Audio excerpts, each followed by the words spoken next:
against the Golden Flashes of Kent State University.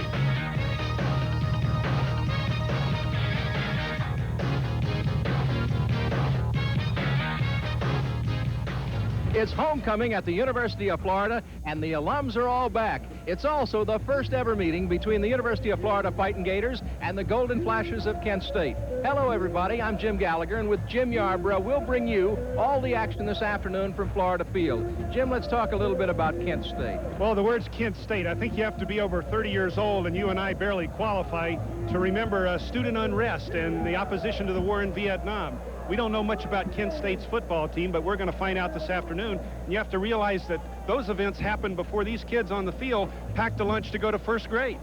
What about the conference, the Mid-American? A very tough conference. Miami of Ohio, probably on paper, undoubtedly the best team in that conference. Miami of Ohio beat the LSU Tigers in LSU about 3 weeks ago. Kent State's probably the second best team in that conference, a well-respected football conference. So the Gators will have their hands full this afternoon. They've got a brand new coach this year. Yes, they do, and they're undefeated in the Mid-American Conference, whereas the Gators have yet to win a game in our conference. Glenn Mason, who was at Ohio State, Jim, for the past 8 years, their offensive coordinator, came to Kent State last year when Dick Cesniak had a heart attack and died. So it's a new program. He's instituted a new spirit, and Kent State's off to a good start this year. They're 3-2 overall. And for the Florida Fighting Gators, Rodney Brewer gets put into the spotlight. With Kerwin Bell injured, Rodney will make a start this afternoon. Well, you hate to see Kerwin Bell injured, but I'm a Rodney Brewer fan, too.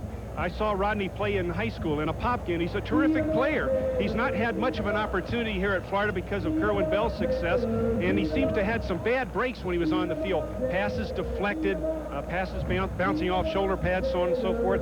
But Rodney Brewer's got a lot of talent, and I'm looking forward to watching him lead this Gator offense this afternoon. I'm looking forward to the game. We'll have the kickoff, and we'll be back right after these messages. Florida football is brought to you by Armstrong Carpets, Blue Cross and Blue Shield of Florida, the Florida Orange Growers, also by Dairy Farmers Incorporated, Florida's milk producers, by First Union Bank of Florida, your Florida and South Georgia Ford dealers, Gatorade Thirst Quencher, Likes Meats, by Merrill Lynch, Scotty's, and by Sonny's Real Pit Barbecue.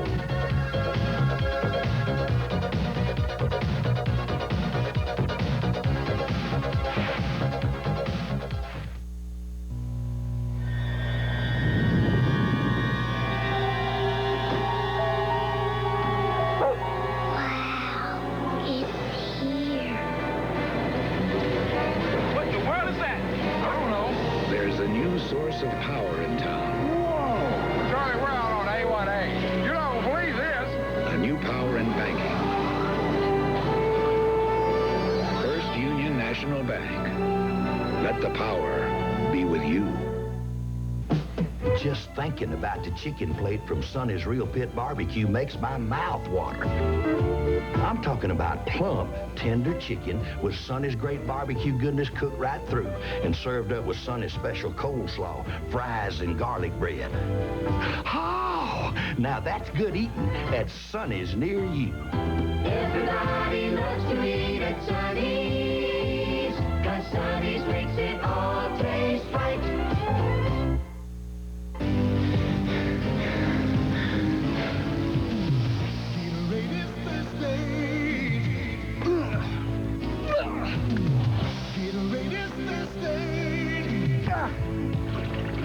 Nothing cuts through thirst like Gatorade Thirst Quencher. It quenches the thirst in your throat while it helps put back the potassium, fluids, and minerals your body sweats away. Gatorade is thirsty. For that deep down body thirst. A good leader has to have two essential qualities. One, you've got to be persistent. Always keep trying no matter what. And two, you've got to be able to instill that winning attitude in others. That's how the Ford dealers have stayed #1 in truck sales here for 18 years. They keep working to give you the best deals on tough Ford trucks. and they pass on that positive attitude to everyone in their dealerships. I tell you, it's great working with the leaders at your Florida and South Georgia Ford dealers.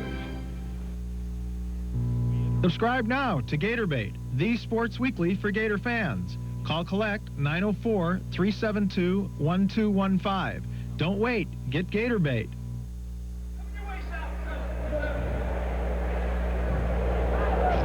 It's 83 degrees on this homecoming day at Florida Field. The humidity 68%, the wind 6 miles an hour, and from the northeast, as Ron Moten, Brett Wickman were the two captains who met at the center of the field with the Kent State Golden Flashes captains. All the seniors are the honorary captains today. This is the first ever meeting between the Gators and the Kent State Golden Flashes, and it should be an interesting game this afternoon. The Golden Flashes are led by a Floridian from Miami. Yes, they are. Look for Pat Young, the true freshman quarterback, to run the football. They consistently run the football more often than they'll throw the football this afternoon. So they have a talented team. We looked just a moment ago at Galen Hall, the head coach at the University of Florida. His record right now, 18-5-1. And the Gators coming in here won their opening game with Georgia Southern. And then after that, it's been tough. They met number 1 Miami and lost 23-15. Lost to number 2 Alabama, 21-7. And they dropped a 16-10 decision at Mississippi State. And last week it was LSU 28-17. Glenn Mason, his career record 3-2. This is his first year at Kent State. He is a former Ohio State athlete and former Ohio State assistant coach. He was recruited to Ohio State by a Kent State graduate, Lou Holtz, who is the current coach at Notre Dame. So that's how he got there originally. Kent State, probably as far as football is concerned, most famous as being the alma mater of Lou Holtz, and a fellow that you probably ran up against from time to time during your days in the National Football League, Jack Lambert. Yeah, they didn't make players any meaner and any tougher than Jack Lambert. So we are getting ready for the kickoff in just a moment, and John David Francis will be booting away for the University of Florida Gators as we get ready to get our contest underway. Kent State did win the toss and elected to receive, so they're going to get the first opportunity this afternoon. So right now we're waiting to start homecoming at Florida as John David Francis will move to the football. And he boots it high.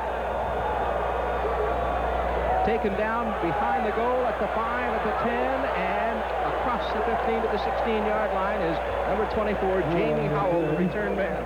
Now here's Pat Young. He needs 82 yards rushing to set a Kent State freshman season rushing record at 5'7" and 170 pounds. A freshman from Miami Southridge is probably the smallest guy playing major college football. Golden, Wilkerson, Dye, Nixon, Guillory, the skill position guys. Nayland, Stratton, Curtis, Clone, and Pascal up across the front for Kent State's Golden Flashes. They go with the I formation. Young is the quarterback with receivers left and right off the 16-yard line. It is 1st and 10, and Young will throw, and it is complete on the right side, bounced out of bounds on the far side of the field at the 22. Robert Golden coming out of the backfield. He is a junior at 218 pounds, knocked out by Ricky Mulberry. The junior for the University of Florida from Palatka. Williams, Roth, and Weston are the 3 down linemen. Moten, Armstrong, White, and Charlton, the linebackers. And the crunch bunch in the backfield, Mulberry, White, Oliver, and Jarvis Williams. Once again, the I, 2nd 4 off the 23-yard line for Kent State. And Pat Young again drops the throw on 2nd down. It is incomplete. This bounced right out of the hands of his intended receiver. And so it goes as an incomplete pass. And Mike Rodich, Jim, the tight end, was wide open, and he found a gap in the linebackers, and the ball bounced off his shoulder pads. It's surprising to see the Golden Flashes throw the ball. We just mentioned they're more known for their ability to run with the football. It's homecoming, and the campers are here. They've been having a great time at Florida Field. 3rd and 4 off the 23-yard line as Young throws again, and it is blocked by the University of Florida.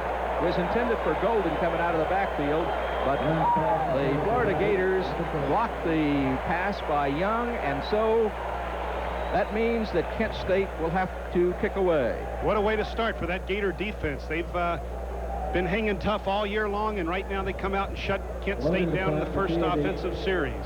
Logan will kick. It is 4th and 4 from the 23-yard line. He is standing at about the 8, waiting for this snap, and he gets it off. Ricky Nattiel calls for the fair catch at the 38-yard line, and so the Gators get good field position as they get things underway. As Ricky Nattiel takes it down, the senior from Newberry, Florida. 1st and 10. Here's Rodney Brewer.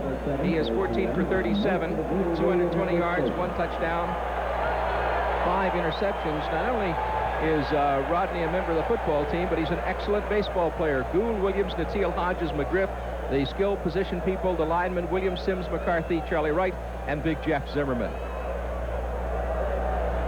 As Rodney Brewer takes his first snap as a starter and pitches to Octavius Gould, and Gould to the 40 for a 2-yard gain before he's brought down by Tim Viscuso, number 95 for Kent State. You know, Rodney Brewer went to Apopka High School there, the Blue Darters. It's a Blue Darter against the Golden Flashes this afternoon. As we look at the defensive starters for the Golden Flashes, they have a Golden Eagle as their mascot, but they're known as the Golden Flashes. McGriff at the tight end position, playing off the right side. Receivers left and right. The give off again goes to Gould, and Gould gets a couple to the 42-yard line. So Octavius Gould, the freshman from Browns Mills, New Jersey, with the carry. And that will bring up 3rd down and 5 for Florida from the 43-yard line. As you see this homecoming crowd at the University of Florida. Gators currently, Jim, ranking 10th in the Southeastern Conference rushing the football. Just underway, slot offense to the left side. Hodges would be the slot back. Brewer, left-handed quarterback, looks to throw, does, and he gets Williams coming out of the backfield, who leaps over one man and goes for the first down into Kent State territory, taken out of bounds on the far side at the 44-yard line by Ken Clements, the cornerback. A little bit of a fake play action there, and they're going to look for that fullback in the flat. This is what John L. Williams did so successfully for the Gators in his career here at Florida. Anthony Williams showing that he can catch the football and hurdle as well. What an effort. Out of Tampa Plant High School as Rodney Brewer comes to the line on first down at the 44-yard line of Kent State. The Flashes with 4 down linemen. The pitch is going to go to Gould, turning off the right side, and they sniff that one out as he gets to the 38-yard line with the carry. And Tony Wells, the weak safety, and Terry Crawley, the right tackle, make the hit for Kent State. Kent State at a weight disadvantage up front. They're outweighed about 20 pounds per man on the average, but you can see they have a lot of quickness. Terry Crowley doing a nice job with his quickness right there, making that hit at the line of scrimmage. 2nd down for the Gators. They split Nattiel to the left and Hodges to the right as we look at Rodney Brewer. Hodges in motion, and Brewer gives to Gould, and Gould fights for that yardage, but doesn't get very much as that Kent State D stiffens and holds him there. Jim and I will be picking our Mid-State Federal Player of the Game in the 4th quarter. And Matt Kinney, the nose guard, the first man to make contact for the Golden Flashes. That brings up 3rd down and 8, and the ball spotted down at the 42-yard line of Kent State as we look at the orange and blue of Florida Field, and it is just a sea of orange and blue on this day. People in shorts and shirt sleeves, very comfortable. Rodney Brewer looks at Kent State. They are with the 4 down linemen, their linebackers right in the gaps. Brewer looks to throw, and does, and it's complete to Gould. He's inside the 20-yard line and down to the 18-yard line before he is brought down. And making the hit is Eric Timko, the outside linebacker. Let's take a look at it again, Jim. Tim Viscuso, number 95, is beaten very quickly by Octavius Gould. Rodney Brewer picks up that fact and drills the ball down the field. You see Viscuso in chase there, but Octavius Gould moves the ball down inside the 20. 1st and 10 from the 18. Anthony Williams with a carry, and he is inside the 15 to the 14-yard line.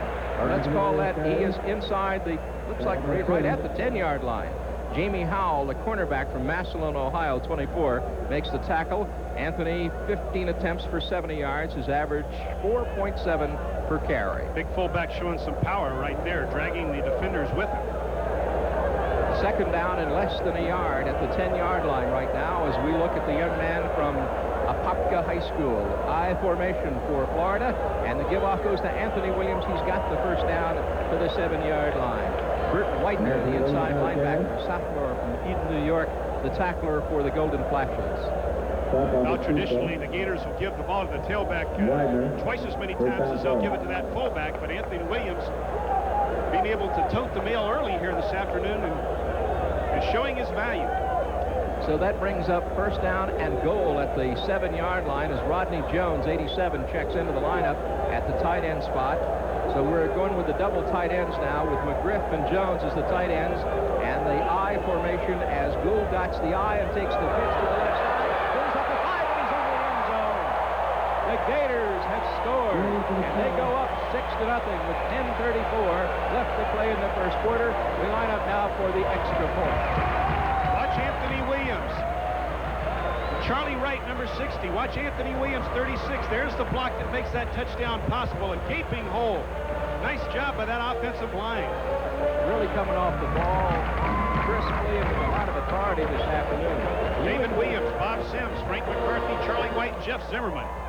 And Jeff Dawson's kick is good, and the score is Florida 7, Kent State nothing. We'll be right back after these messages. How much suit do you think you can get for $165? If you say not much, then you've never been to one of my stores. I'm Kuppenheimer, and at Kuppenheimer, we make every one of our suits ourselves, and we sell them in our own stores. There's no middleman, so I can give you more suit for your money than anybody. Oh, sure, you could pay a lot more someplace else. But why on earth would you do that?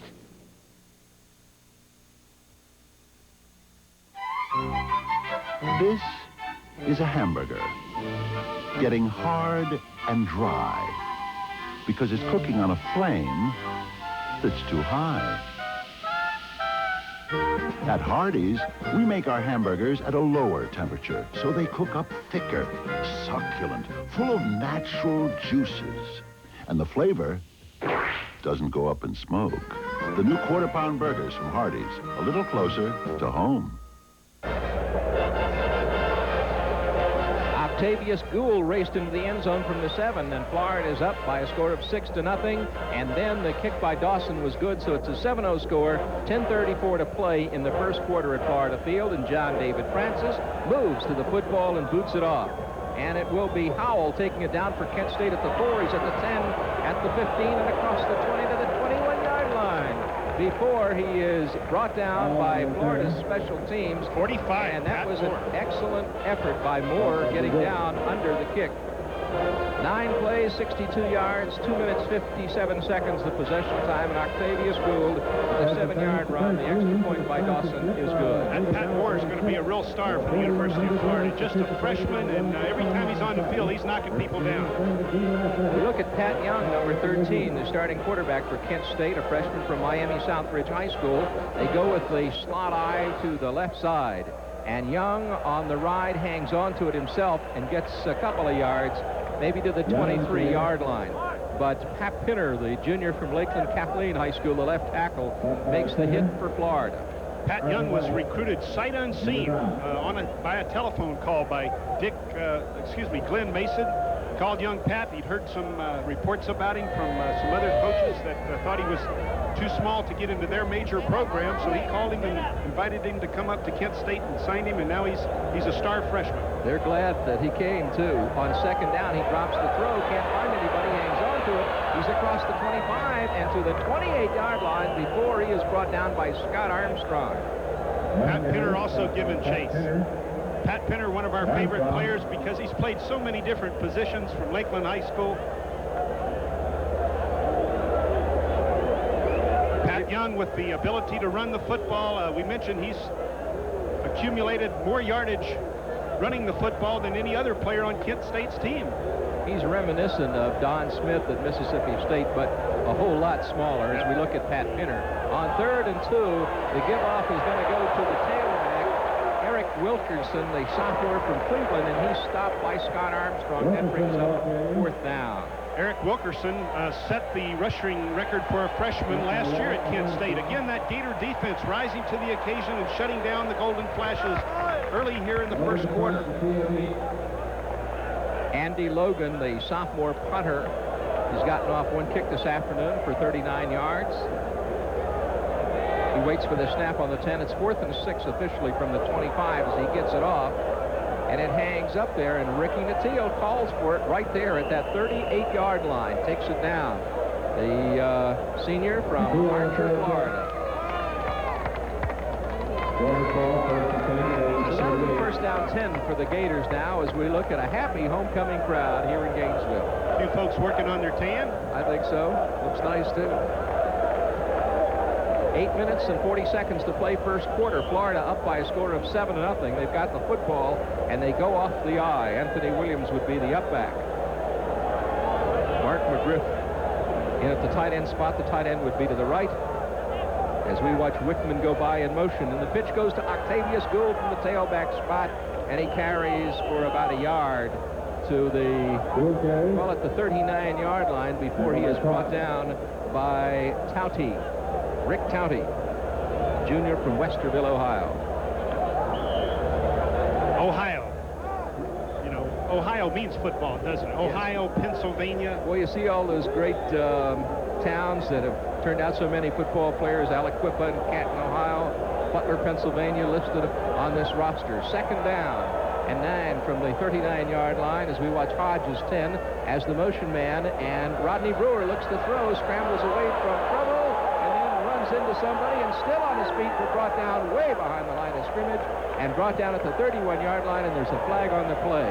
Mike Percher, number 50, chased him down for Kent State for the defensive unit. There's a hold against Florida.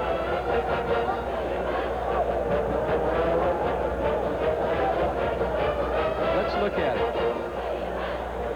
Rodney's going to drop back with a passing attempt, but Bob Sims is having all kinds of problems right there with Mike Percher, and it looks like they flagged him for holding.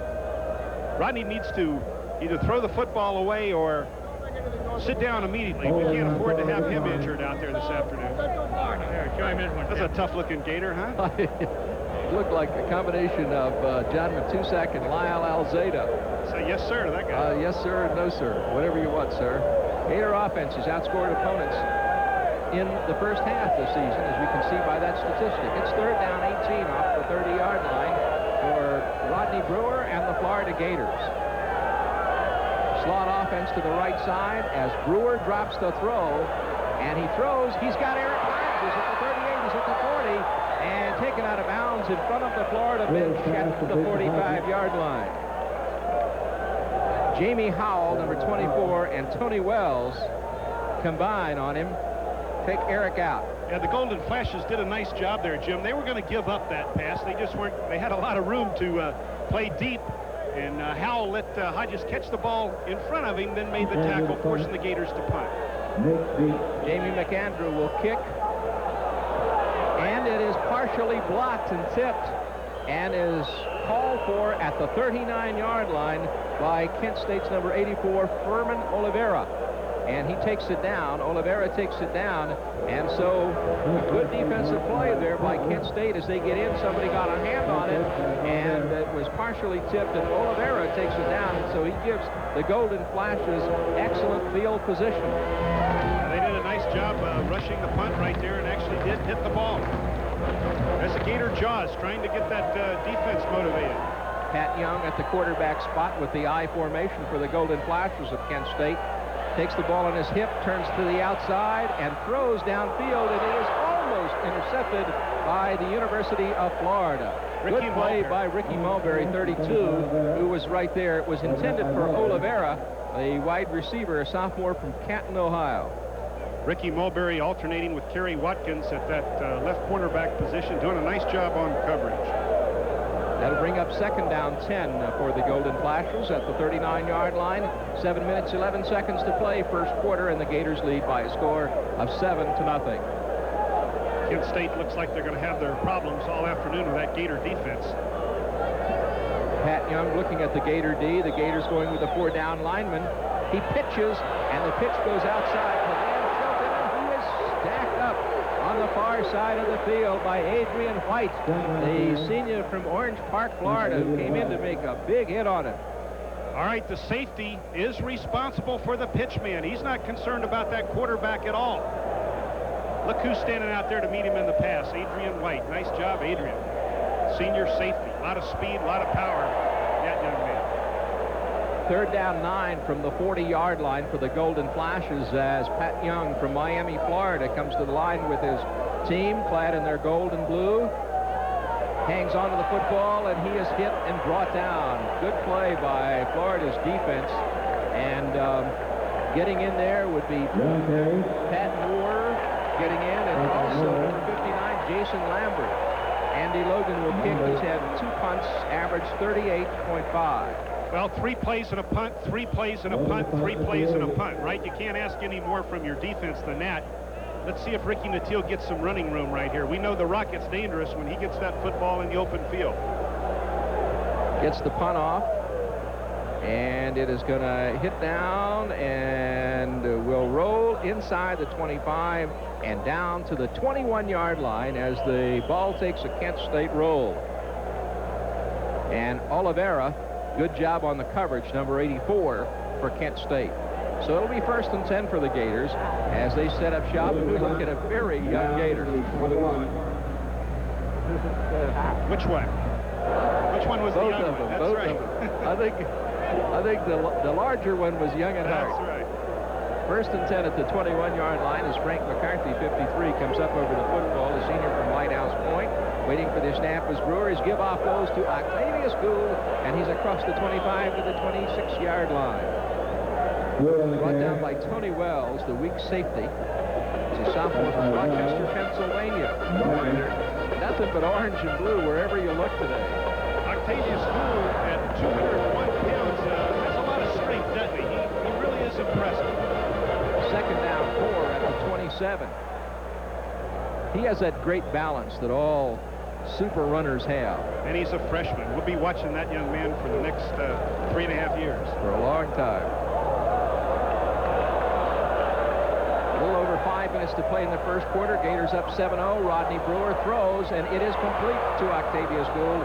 He is hit and drilled as he catches the ball at the 30. I think he's going to be short of the 1st down. It would be Kingus and Wells who put the hurt on him. Tony Stevens also doing a nice job out there for the Golden Flashes this afternoon. And so that'll bring up 2nd down and 4 at the 31-yard line as they come across the field. Not 4, but 2nd down and short yardage. Oh, they say it is.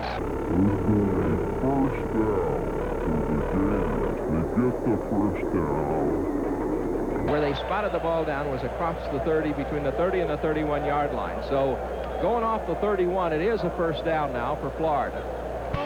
When you watch Florida Finance, but you must make plays for the roadblock. One impressive drive. They want to put another one right beside it.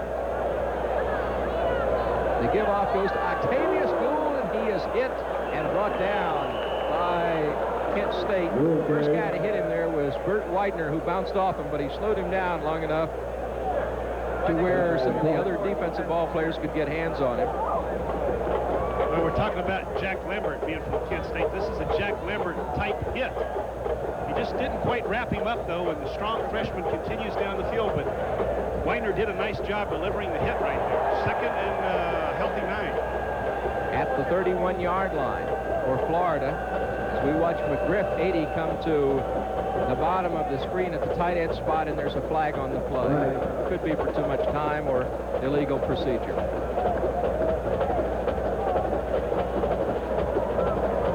Illegal procedure, it's against Florida, and it's going to cost the Gators 5. With 4:02 to play in the first quarter on this homecoming in Gainesville. I think the Gators had 2 men in motion at the same time. That was the problem. And there's another Gator faithful right there. She's having a good time. Big Rodney Brewer, 4 for 4, 56 yards this afternoon. Well, he's got a lot of talent, as we've mentioned. He just hasn't had a chance to showcase his abilities that much. 2nd and 15 at the 26. Wickman 20 in motion. Out to Ricky Nattiel, the Rocket. Takes it, he's across the 40-yard line. Ricky Nattiel, the senior from Archer, makes the catch and picks up some great yardage. Stuart Sims, the strong safety, 28, makes the hit. Well, they bring Brett Wickman all the way across to block on the quick screen to Nattiel. With all that talent, we mentioned they want to get the ball to Nattiel as much as possible. There's Wickman making the block, and Nattiel quickly moves down for the first down. At the 41-yard line, the Gators set up shop. 3:31 to play first quarter. Brewer gives to the fullback, and he is straight up the middle, and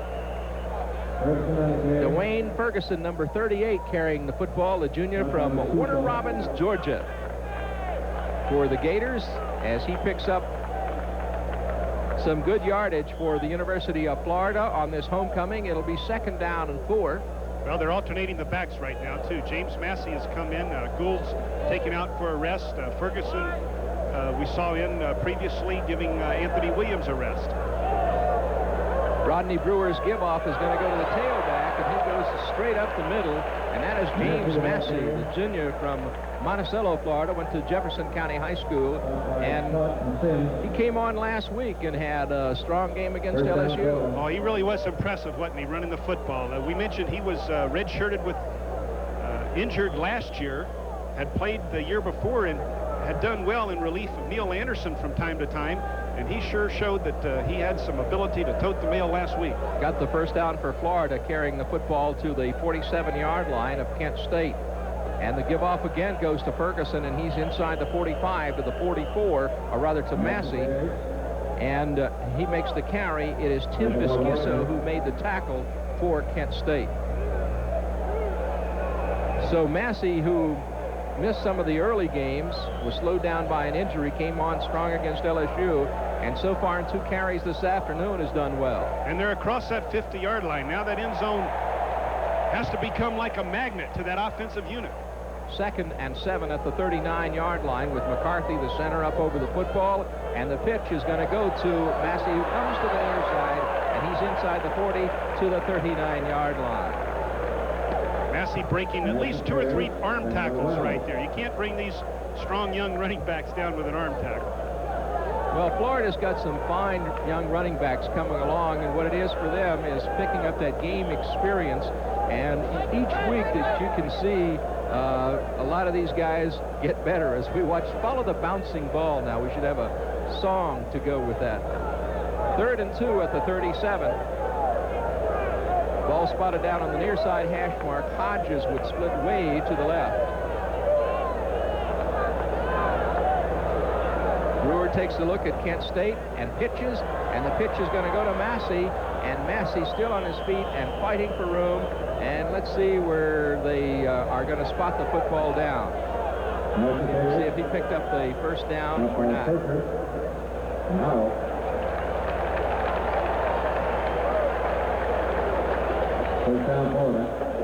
So the Florida Gators pick up that first down at the 36-yard line as they keep their drive moving against the Golden Flashes of Kent State. Right now, the Gators, Jim, have 117 yards of total offense as compared to 15 for Kent State.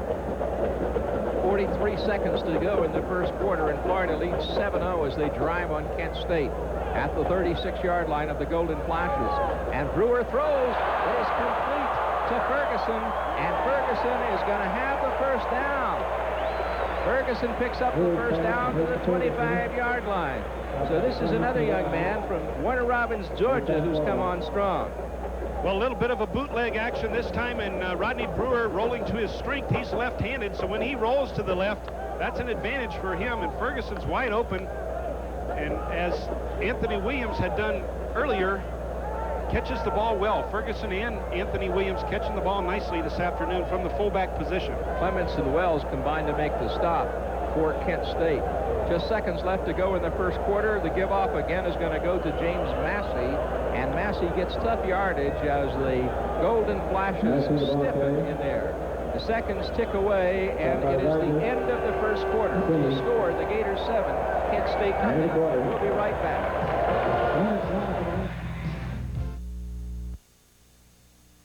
Have you always thought you were smarter than those Jeopardy contestants? Well, here's your chance to prove it. Alex Trebek and Jeopardy are coming to Jacksonville in search of contestants. The auditions will be held at the Sheraton St. John's Place. To register, send a postcard with your name, address, work, and home phone numbers to WJXT Contestant Search, Post Office Box 5270, Jacksonville 32207. Cards must be received by 5 p.m. Friday, October 17th. If your card is chosen in a random drawing, we'll be calling you with your audition time. So trivia buffs, send in your cards today, and you just may. Put yourself in jeopardy. Looking out for number one.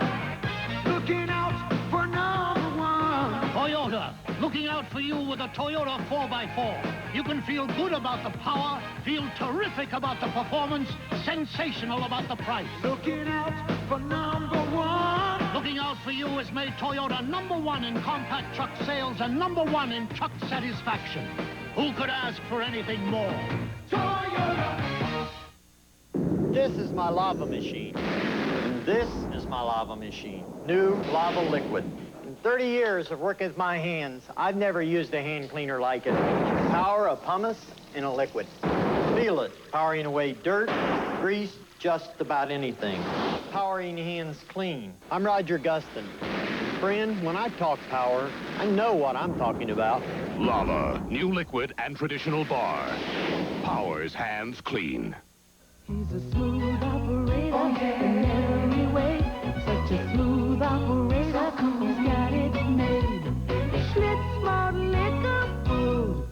Power and smoothness all rolled into one. A winning combination that's second to none. He's a smooth operator, one of a kind. Such a smooth operator, any place, any time. No one does it like the fool.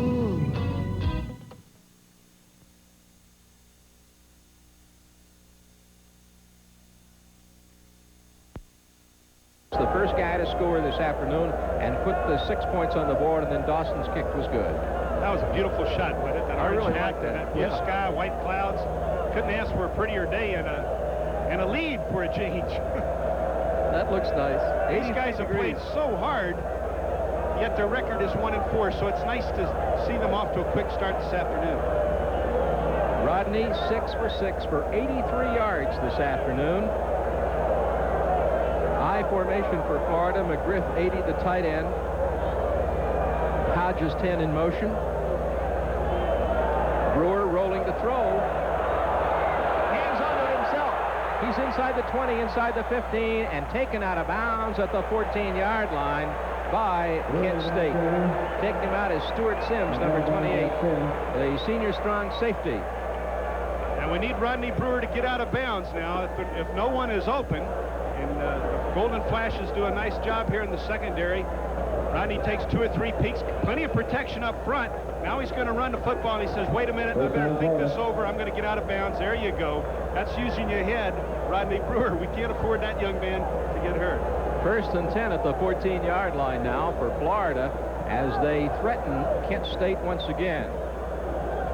The Flashes with the 3-down linemen. The give-off is going to go to Massey. Straight up the middle. Good yardage to the 7-yard line. Tim Viscuso, 95, makes the tackle for Kent State. And he made it all by himself, too, or Massey would be standing in the end zone celebrating. That guy's had a good afternoon. Octavius Gould. Actually, he's had an excellent season for a freshman. We need to talk about the backup quarterback, Pepe Lascano. Pepe did a nice job in the spring game this past spring, so he'll be backing up Rodney Brewer this afternoon. 2nd and 3 from the 7-yard line for Florida. I formation. And Massey gets the pitch, turns inside. He's inside the 5 and down to the 4. Well, Lascano came out of St. Thomas Aquinas High School in Fort Lauderdale, which has had an excellent reputation in athletics, turning out Chris Everett, Brian Piccolo, among others. Came here as the too small to play as the manager. But then he built himself up, walked on, made the team, and has moved into the role of the backup quarterback behind Rodney Brewer. His dad was the manager here in Florida a little over 20 years ago. Yeah, his dad was a trainer here when I played at the University of Florida in the mid-'60s. So the Florida Gators inside the 5 at the 4-yard line.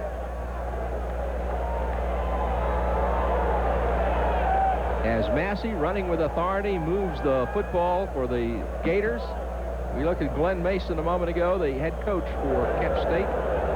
He's 3-0 in the Mid-America Conference, 3-2 overall. 3rd down and about a yard as Rodney Brewer gives off to Massey, and he's in the end zone for the score. James Massey, junior from Monticello, Florida, Jefferson County High School, 6 feet 212, goes into the end zone and scores. He's had 7 attempts for 28 yards this afternoon. Well, here's a case where you run with your head as well as your feet. He saw that pile of humanity in the interior, and he wasn't about to jump right into that pile, so he quickly scooted to the right, easily scores a touchdown. Nice job, Massey. 13-0 as Jeff Dawson goes for the extra point off the Steve Ewing hold and the Walter Bird snap and splits the uprights, and so it is now Florida 14, Kent State nothing. We'll be back. Mornings around here are like fire drills. Those are my 3 alarms. Currently, they are breaking the Olympic record for speed eating. And that's why I fill their plates with family's favorite ham, sausage, and bacon from Likes. This is old-fashioned goodness, because today, my firemen need it more than ever. They may not be eating slower, but they're eating better. Family favorites from Likes. Old-fashioned goodness is better. Fred Beamer's misplaced his Scotty Sure Saver catalog. Beamer's frantic. He knows it's full of sure savings for the home and yard. Beamer's frenzied. He knows it's filled with Scotty's guaranteed lowest prices. Beamer's fuddled. He doesn't know why Fifi tossed it in the trash. With Scotty's, you're sure to save money and time. We have the most convenient locations in Gator Country, and we're open 7 days a week. Check your mail or newspaper for your Scotty's Sure Saver catalog. Save it. You'll never have to chase a bargain again. University of Florida kicks off, and it's going to be taken by Dykes, and he's across the 10 and tripped up at the 17. But as Greg Louganis takes him across the 20 to the 21, Barry DeWitt, number 14, the first guy down for the Florida Gators to make the hit. He is a senior from Brooksville. Here's the scoring drive, 15 plays, 79 yards, and James Massey's touchdown puts the Gators up 14 to nothing. Watch Barry DeWitt coming here like a lightning bolt. Nice hit. Barry, Brooksville, Florida. 1st and 10 from the 21-yard line. Pat Young, the quarterback for the Golden Flashes of Kent State. Young, under some pressure, rolls out of the pocket, taken down way behind the line at the 9-yard line. Really getting the pressure put on by Henry Brown, the senior from Fort Myers, from the right tackle spot, who blew in to get the sack. Henry Brown, who saw a lot of duty last year at the nose guard positions, splitting field time with Jeff Roth. This year playing defensive tackle, doing a nice job. 2nd down, 21 on the 10-yard line. Receivers left and right in an I formation for Kent State. The give-off is going to go to the fullback, Robert Golden, and he rips it across the 20. Nice carry before Lewis Oliver. Number 18, the sophomore out of Belglade, makes the tackle.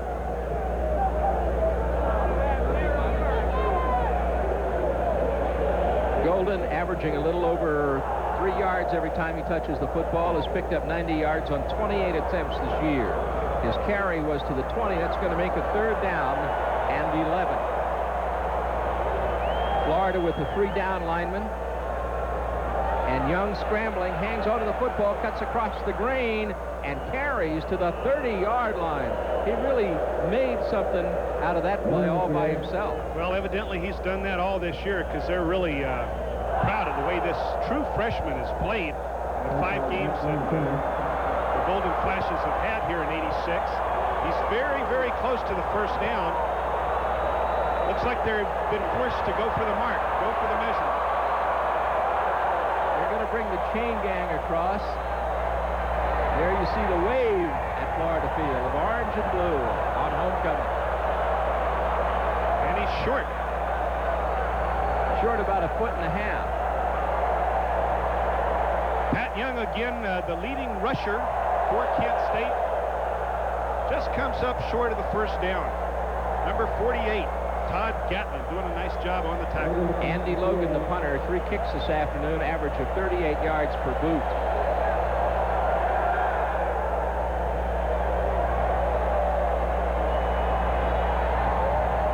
Gets it off. Natil will take it down at the 29-yard line. He's across the 35 and the 40 and goes out of bounds in front of the Kent State bench at about the 42-yard line. And Ed Ritzer takes him out. Freshman from Warren, Ohio. Well, a couple of flags are littering the field out there. I don't know if it was against the Gators once they got possession of ball or against Kent State. It was a 42-yard kick for Kent State. Major discussion going on the field right now. Some of the Gators listening in. Most likely talking about whether the infraction happened before the change of possession. But we'll see. It is going against Kent State. Actually, it was also holding against the Gators, Jim, and they offset. They're going to run the play again. So they'll replay it off the offsetting penalties. Well, there's a beauty queen. No doubt about that. A lot of pretty girls on this campus, you know that. On homecoming, too. I don't even need my glasses to be able to tell that.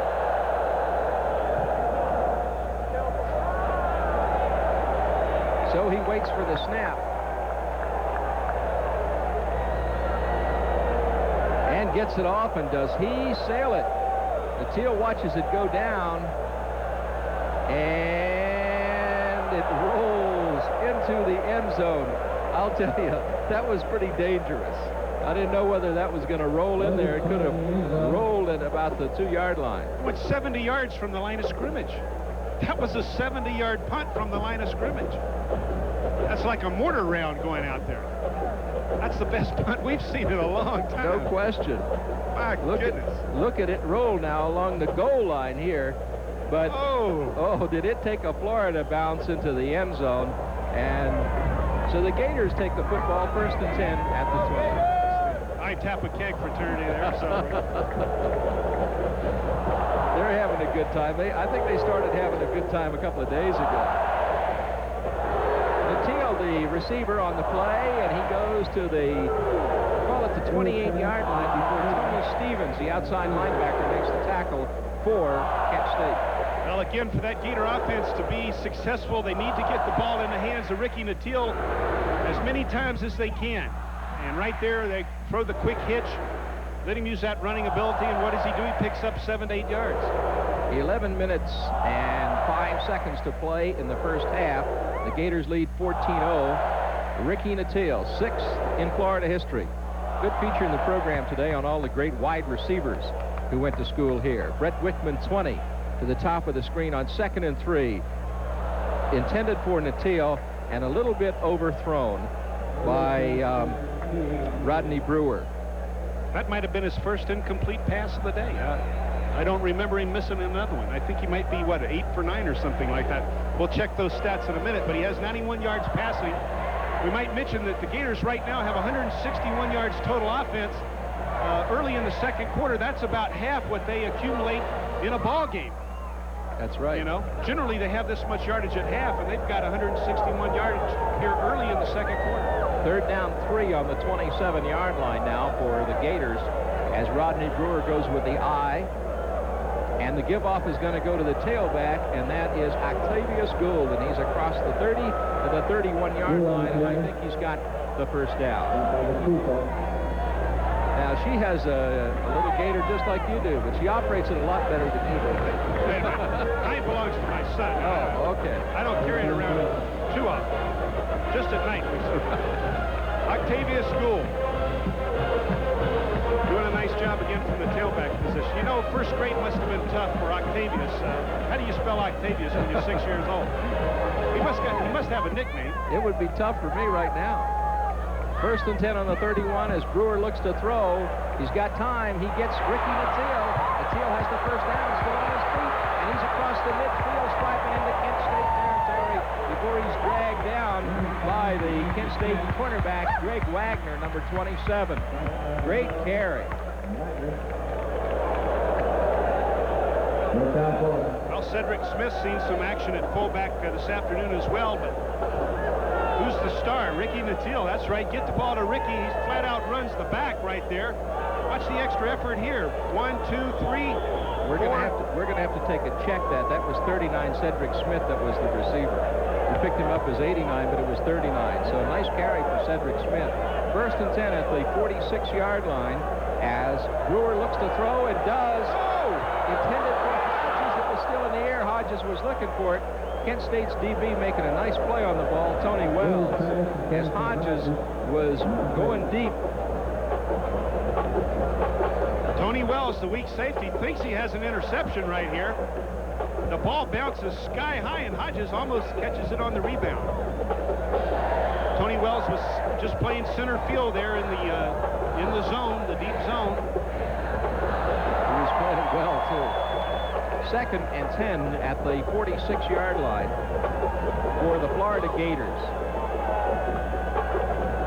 Rodney Brewer gives off to Octavius Gould, and Gould gets up close to the 40-yard line before he's brought down. Freshman from Browns Mills, New Jersey, Jim Viscuso, junior from Talmadge, Ohio, the inside linebacker making the tackle for the Golden Flashes, as Albert the Alligator meets some new young fans. I think Albert knows everybody who's gone here going back to the days when Truman was president. 3rd and 5 at the 41 for Florida. I formation for the Gators. And again, Gould gets the call and gets close to the first down, but not quite, as Viscuso again makes the tackle. Right there, playing an excellent game for the Golden Flashes defensive unit. He really is. Tim Viscuso from Talmadge, Ohio. Is that how you say that? Talmadge, I think. Talmadge, Ohio. 4th down and short yardage. Do they kick or they go for it? Looks like they're going to go for it. No special teams coming in. It's 4th down and about a yard. Florida going for it. They're up 14-0, 8 minutes and 37 seconds to play in the first half. I formation, and the pitch is going to go to Gould, and Gould may be short of the first down. I don't know if he made it or not. He's between the 38 and the 39. Octavius Gould, the ball carrier. I don't know if he made it. Greg Wagner, the cornerback. Yeah, looks 27. like he had a chance here to cut up, but he decided to get outside, and instead he gets hit. Greg Wagner doing a nice job on the tackle, and he might not have made it. I think he was thinking if I get outside, he could see the end zone. Well, remember, I think it was against Mississippi State, the same play. I think it was 4th and 1 or 3rd and 1, and he got outside, and the ball was taken away from him. And this time he tried to get outside again and was hit solidly by the cornerback. Okay, so the Gators don't make it, and that means that Kent State gets the football, and it'll be 1st down and 10 for them on their own 37-yard line. So they get the ball with good field position. There's Anthony Williams making the block right here, and perhaps Octavius could have turned it up right there, but no, he's going to give it a second thought, try and get outside of Wagner, but he doesn't make it. Wagner makes the big hit. So now it's 1st down and 10 for the Golden Flashes. They trail 14-0 in the second quarter. Going with the wishbone. Young being chased, still on his feet, turning upfield and goes across the 40 to maybe the 41-yard line. Henry Brown and Adrian White bulldog him down. Jason Lambert also doing a nice job forcing Pat Young out of the pocket. Jason almost ran him down from behind. He really scoots around. I bet when he was a little kid, he was tough at the 42. With the receivers left and right, and the Flashes go with the I.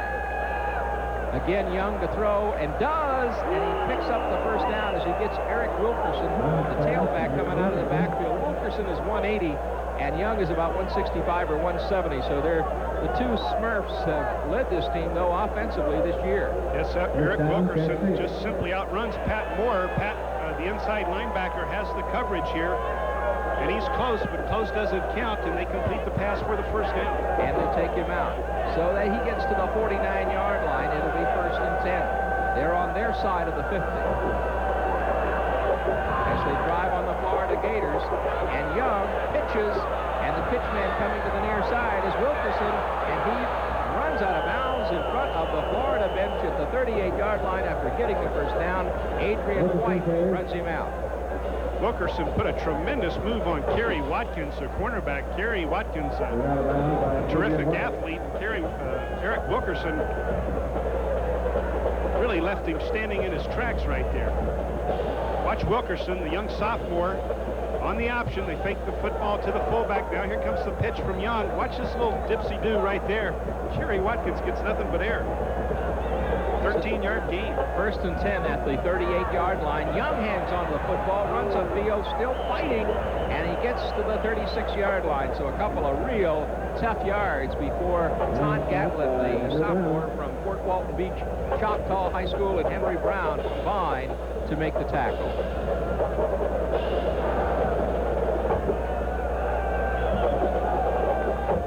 Second down and 8 on the 36-yard line of Florida for Kent State. 7 minutes left to play in the first half. The Gators lead the Golden Flashes 14-0. The Flashes in the I, and Pat Young from Miami, Florida at quarterback. Pat Young rolling, throws, and it is complete. And he's got Oliveira, who goes out of bounds at about the 23-yard line. Adrian White was the coverage man over there for the University of Florida.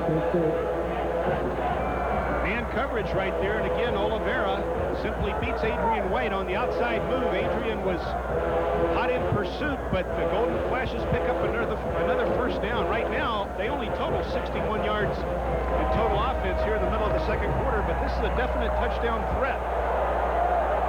1st and 10 at the 26-yard line for the Flashes, I formation. And Young gives off to his tailback, Shelton, and he goes straight up the middle, but gets tough yardage on the Gators as Pat Moore, the freshman from Pensacola, Escambia, makes the tackle for Florida. Well, as a point of reference, we might mention to our Gator fans that earlier this year, Kent State lost at Kentucky 37-12. So this is their second Southeastern Conference Battle of the Year, but I think that might put their talent a little bit in perspective. 2nd and 5 at the 21. They're 3-0 in their conference, the Mid-America Conference. 3-2 overall coming in here as Pat Young rolls, throws, and it is complete to the 10-yard line to Eric Dye, number 5. Eric Dye, number 5, was the receiver. Kerry Watkins, the freshman from Pensacola Woodham High School, makes a tackle. Eric Dye is Kent State's answer to Ricky Nattiel. He came into this ball game with 18 receptions for 290 yards, a little bit over 16 yards per catch.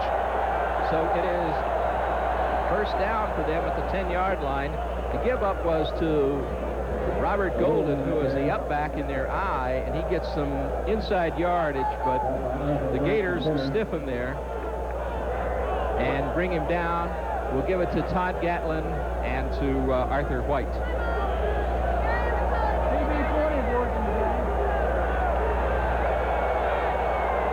It's 2nd down and 8. The ball on the 8-yard line.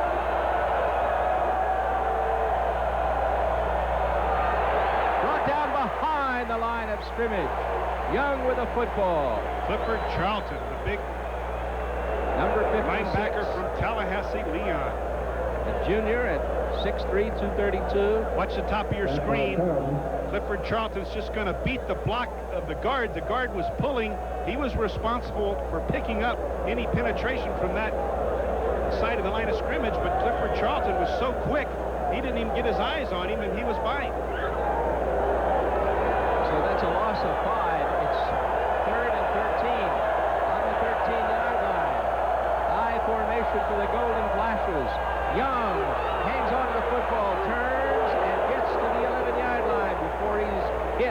so he gets 2 yards, but boy, was he hit hard by Arthur White, the junior out of Frostproof at 6'1", 212. Looks like they're forced into the field goal opportunity right here. It's a 4th and 10 yards, so obviously they're going to go for the 3. Okay, so they go for the field goal, and Larry Steinberg, a freshman from Deerfield, Ohio, is their place kicker. The hold will come from Tim Phillips and the snap from Mark Scipione. Waiting for the snap, his foot is into it. It's got the distance, and it is good. And the Golden Flashes are on the board. Florida 14 and Kent State 3. We'll be right back.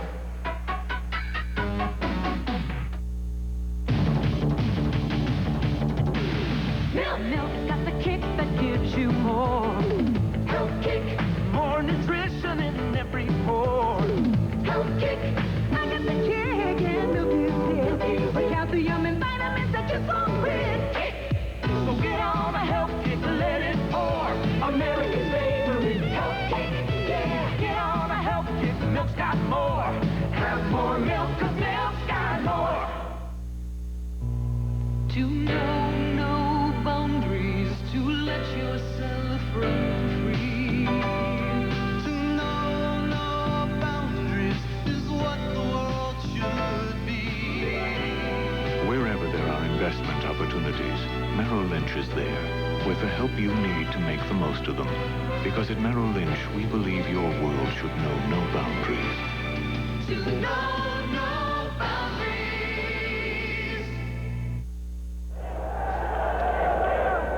Ready for the kickoff now as Larry Steinberg, who just kicked the 27-yard field goal to put Kent State on the board, will boot away. Gets it off high. It'll be Watkins at the 6. He's at the 10. The 15 across the 20. He's across the 30, the 35, the 40. He might bust it. No, he is down in front of the Florida bench after he crosses into Kent State territory at the 46-yard line.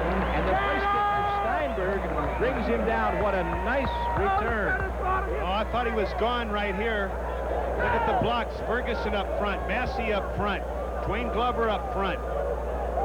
He's going to try and cut back on the kicker and give him a little bit of a stiff arm, but he just loses his balance right here and cannot continue. But Kerry Watkins, a super talent, running that ball back out of the end zone or from the punt formation. In the future, when Ricky Nattiel graduates, I'm sure we'll see Kerry Watkins returning punts. 1st and 10 at the 46-yard line of Kent State for Florida. Octavius Gould on the counter across the 45 to the 44, and Rick Towdy. And here we look at Kerry Watkins. He is the young man out of Pensacola, Florida. What an excellent career he's had as a freshman here at Florida. 11 plays, 53 yards, possession 439. Larry Steinberg's 27-yard field goal puts Kent State on the board. Yeah, and that touchdown was a result of team play. Their defense shut the Gators down, and then the offense got the ball and drove right down for the score. That was a nice job by him. On second read, a complete pass to Anthony Williams across the 30 to the 29-yard line for the first down. The junior out of Tampa Plant High School, brought down by Stuart Sims, the strong safety, and Tony Wells, the weak safety. And Anthony played for Roland Acosta down at Plant High School. Rodney Brewer looking very sharp this afternoon. Every one of his passes, with the exception of maybe 2, have been right on target. He's one of those excellent players from Apopka in Central Florida who has done so well here at the University of Florida. 1st and 10 at the 28. Jimmy Davis, the offensive guard from Apopka High School. The give-off is going to go to Octavius Gould. He's still on his feet and inside the 20 and to the 16-yard line. Tony Wells and Ken Clements. Wells 3, Clements 2 combined to bring Octavius down. Let's watch those big guys up front as they move the Golden Flash defensive line back. Look at big Jeff Zimmerman, 300 pounds plus. Huge gaping hole right there as a result of Jeff Zimmerman's big block at the tackle position. 1st and 10 at the 16-yard line now for the Gators. They lead 14-3 with 2:15 to play in the first half. Brewer's give-off is going to go to Octavius Gould, and he gets inside to about the 12-yard line before Tony Wells brings him down.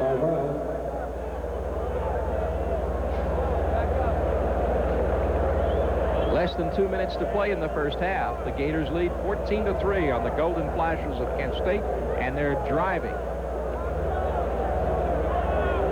headed for that north end zone.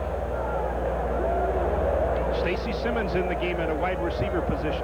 2nd and 6 as Rodney Brewer throws, and he gets his man. Anthony Williams, touchdown, Florida.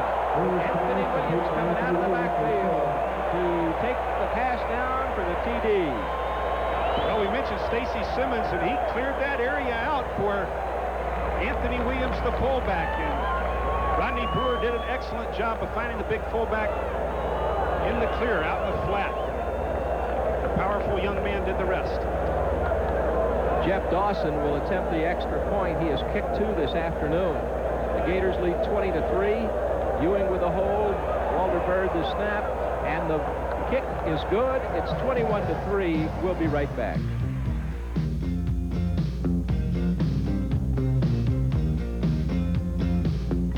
Before you draw a conclusion about health care insurance, remember this card and its instant recognition anywhere in America. Remember that no one works harder to provide local, reliable service statewide. Remember the wide choice of health care programs, quality programs at affordable costs. Finding answers to health care costs is what we've done for over 40 years, longer than anyone else. When you remember that, there's only one conclusion to draw: Blue Cross and Blue Shield of Florida. Gator fans, are you tired of searching through your sports section for scraps of information about your team? I'm David Sturt, publisher of Gator Bait, Florida's only sports weekly devoted to Gator coverage. It's all here: game recaps, player features, and extensive recruiting reports. 38 big issues for just $30. Subscribe now and I'll send you a free copy of the Florida Football Yearbook. Call me collect at 904-372-1215 to order your subscription. Don't wait. Get Gator Bait. Getting ready to kick off now in just a moment will be John David Francis. And here is Kerwin Bell talking to some of the offensive linemen for the University of Florida. Kerwin is sitting out with an injury, and Rodney Brewer it's a free ball. It's a free ball. It's bounced in the air and goes out of bounds on the far side of the field, and it is a Florida football. Steve Love, number 30. That's a free ball. It bounced right over the head of the Golden Flash receiver, and that is a free ball anytime it goes beyond 10 yards. My goodness. And a minute 34, plenty of time to score a touchdown. So that gives Florida's offense the football once again at the 2-yard line. Here's the last scoring drive. 5 plays, 46 yards, 2-11. Anthony Williams takes the 12-yard pass from Rodney Brewer, and the extra point by Dawson is good. So Steve Loden is the guy that made the great play. He is from Marco Island, went to Naples Lely High School. All right, he'll be talking about that one tonight in the fraternity houses. I would be if I were Steve. Yeah. I'd talk about that the rest of my life. 1st and goal at the 2. Taking the pitch is Octavius. Illegal procedure. And there's flags on the play. I think you've already made the call from up here. Yeah, I'm sorry. I thought it looked like some motion right there in that line. Just one of those boogaboos the Gators can't shake. You know, they get down there inside that 5-yard line, and the mental errors. Nothing physical about that, just mental. The intangibles. Marching off the 5, and that is going to move the football to the 7.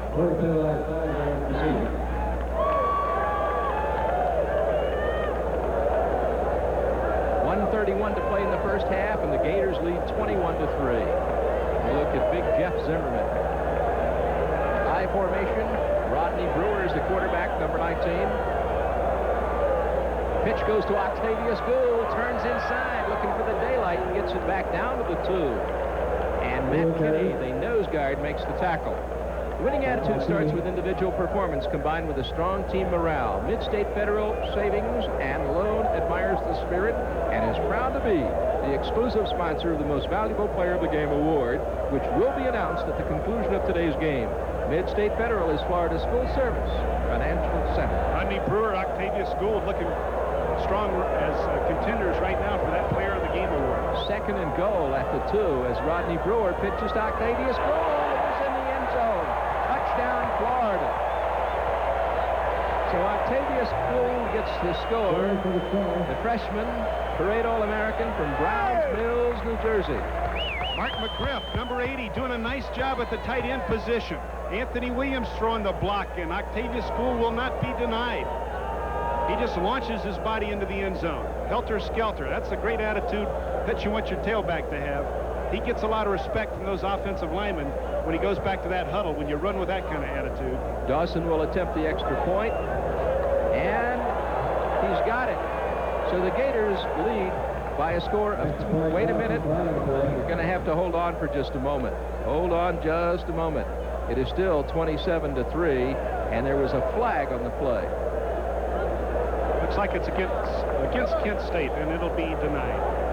Yeah, it's offsides against Kent State. It is denied, and so it's 28-3, and we'll be right back.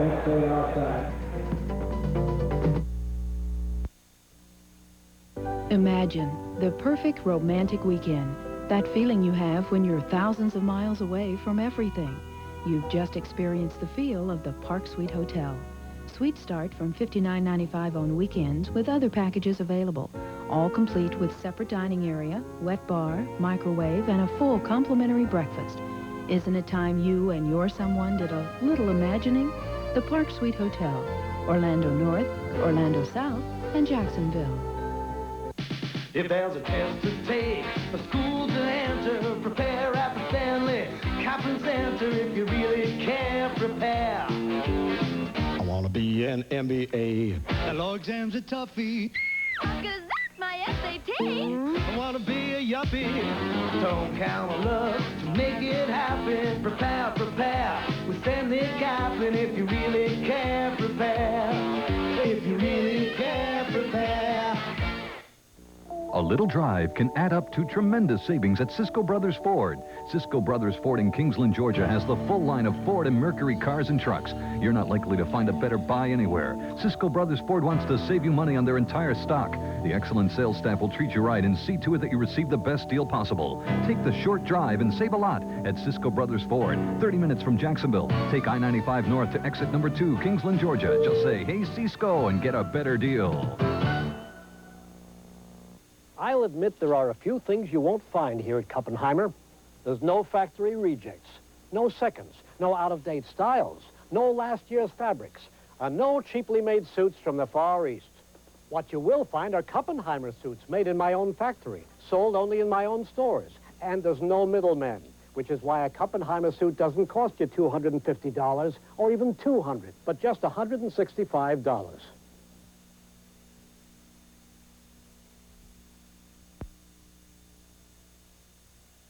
Dye, the junior from Garfield Heights, Ohio, split end.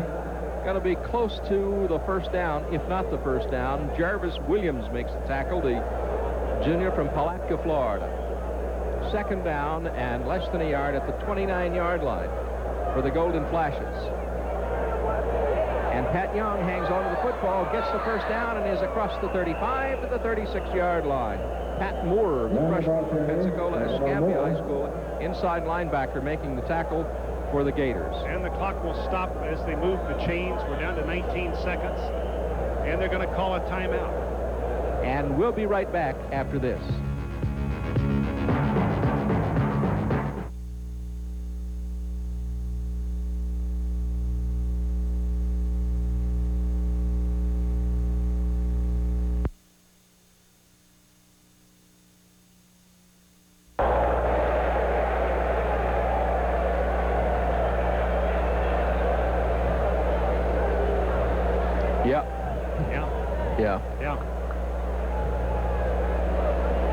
Yeah, you're right.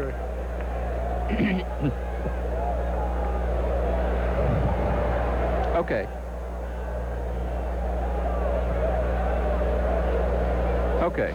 Okatake. We could do that when we do the stats coming back.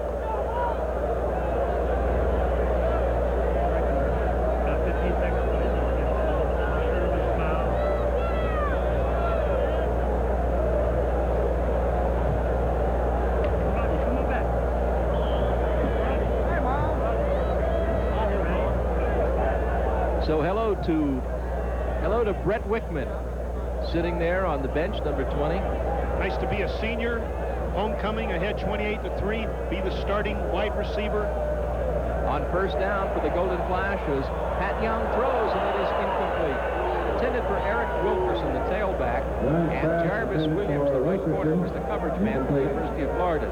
The incomplete stops the clock, though, so there's 14 seconds to play in the first half. Zaven Uralian, the defensive coordinator who works with the defensive backs, has to be so proud of the hitting ability of those young men. Jarvis Williams, Oliver, and Adrian White, they're just vicious in that secondary and all have great speed. Well, the Crunch Bunch has had a great afternoon. That's a good name for it. Pat Young throws, and it is incomplete. Intended for Eric Wilkerson, a little bit overthrown, and Wilkerson was pretty open. Yeah, the Gator defense, the backs dropped back a little too liberally right there. Put a lot of pressure on their linebackers, and Jason Lamberth was running for his life trying to catch up with that quick back. A little bit too much of a cushion. Obviously, they're going to bend right now and give them something in front. We're talking about the defensive backs. They don't want anybody getting behind them, that's for sure. 3rd and 10 at the 36-yard line. Young's give off on the draw goes to Wilkerson's, and Wilkerson fights to the 40-yard line before he's brought down, and that is the end of the first half of play. Jason Lamberth making that tackle. So at the end of the first half of play, the Florida Gators are leading the Kent State Golden Flashes by a score of 28-3.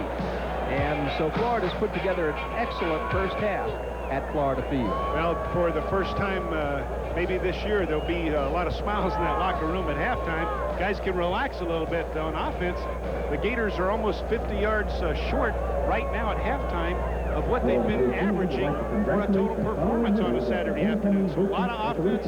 Rodney Brewer having terrific success. Octavius Gould, Massey looking good at the tailback position. And that Gator defense playing tough, holding the Kent State team to under 100 yards total offense.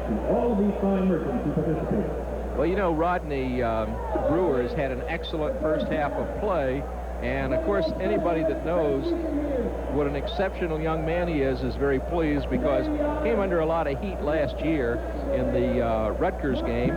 He's also an excellent baseball player, and a lot of people don't realize how difficult it is to play major college football and major college baseball at the level that he plays and at the competitive ability that he has. So I'm glad to see him have a great first half. Yeah, I think excellent might be a conservative adjective to describe his baseball abilities.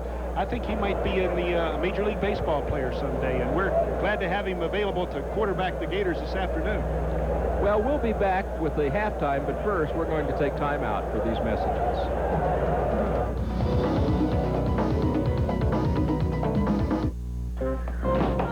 Mornings around here are like fire drills. Those are my 3 alarms. Currently, they are breaking the Olympic record for speed eating. And that's why I fill their plates with family's favorite ham, sausage, and bacon from Likes. This is old-fashioned goodness, because today, my firemen need it more than ever. They may not be eating slower, but they're eating better. Family favorites from Likes. Old-fashioned goodness is better. Earning a perfect 10 in anything is tough.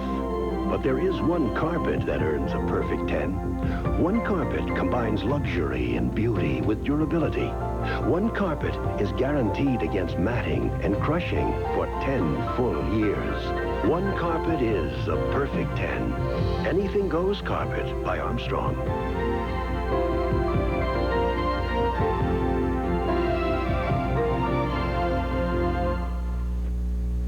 Turn on the juice, let it flow. Turn on the juice, let it go. Orange juice for your body, turn it on to keep fit. Turn it on all you want, it's got a taste that won't quit. Turn it on the juice, turn on the juice. America's turning on to 100% pure orange juice, which carries Florida's seal of approval. That means juice packed to standards even higher than the federal government. Turn it on the juice, look for the seal. National Car Rental, the official car rental of the Florida Gators. With just one phone call to 1-800-CAR-RENT, you may reserve a car at National Car Rental at 3,000 locations in over 116 countries and territories around the world. Florida football on the Gator Television Network will be back after these messages.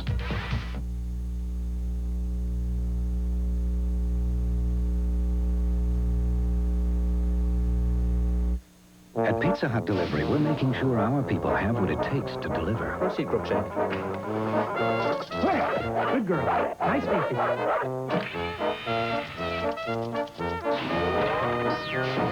Because when we get it right, you get it right.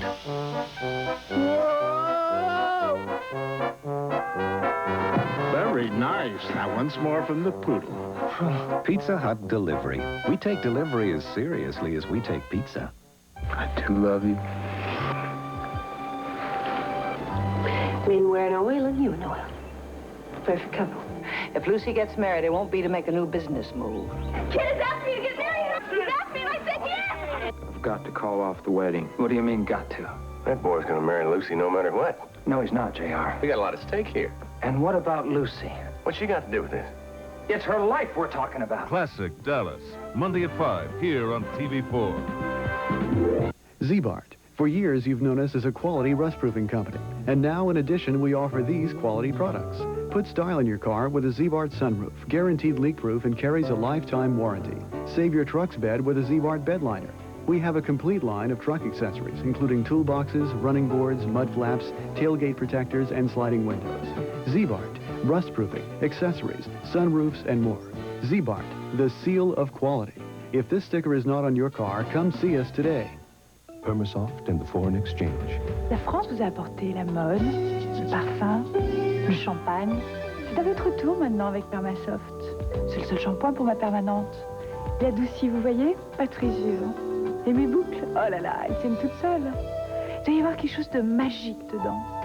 Malheureusement, ma copine ne m'en a envoyé qu'une seule bouteille. Permasoft shampoo, conditioner, mousse, hairspray. And now, extra body Permasoft for fine limp hair.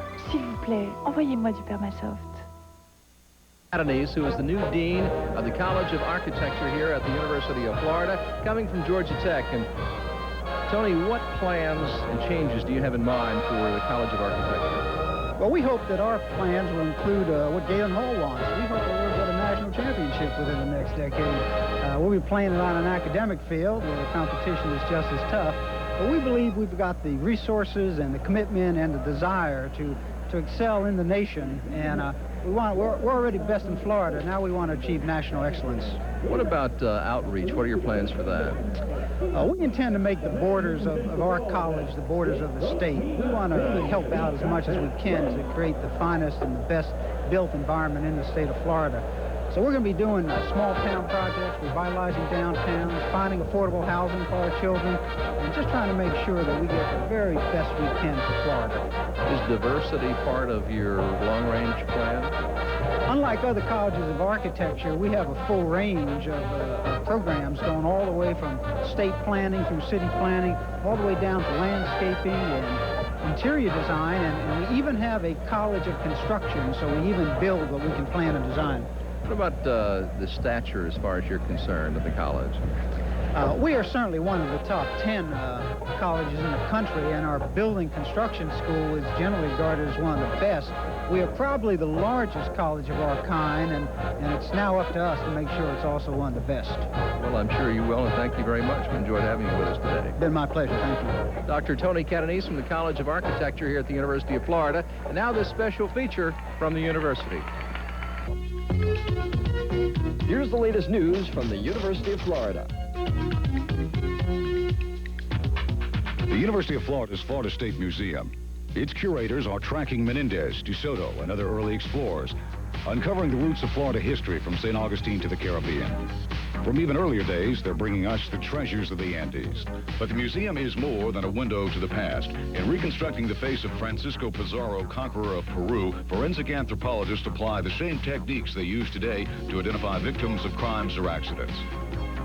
In analyzing Indian middens, ancient garbage dumps found on Yusepa Island on Florida's west coast, researchers learn about the evolution of a saltwater marsh, important in understanding today's environment. Now the museum is growing, making it even more accessible, expanding its reputation as one of the top 10 natural history museums in the U.S. Under Director Peter Bennett, planning is underway for a new building, part of a museum performing arts complex, which will use state-of-the-art technology to make the museum come alive. It'll provide a great deal of access. It'll provide much more interactive exhibits. It will provide an opportunity to make use of a lot of contemporary technology that has been developed during the past 4 or 5 years. Interactive TV, laser disc technology. Making the museum a hands-on experience at the University of Florida, Florida State Museum. The University of Florida, serving the state and the nation.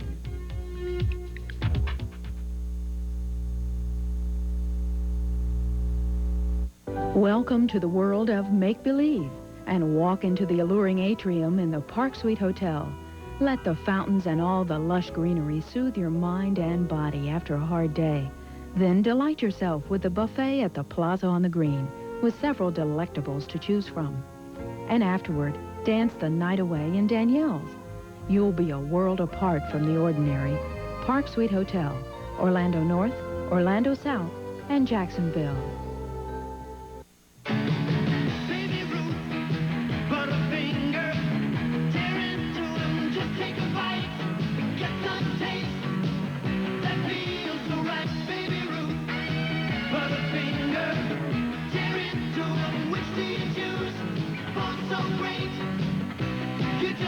Chewy, nutty Baby Ruth. Crispy, crunchy, peanut buttery Butterfinger with their great, rich taste.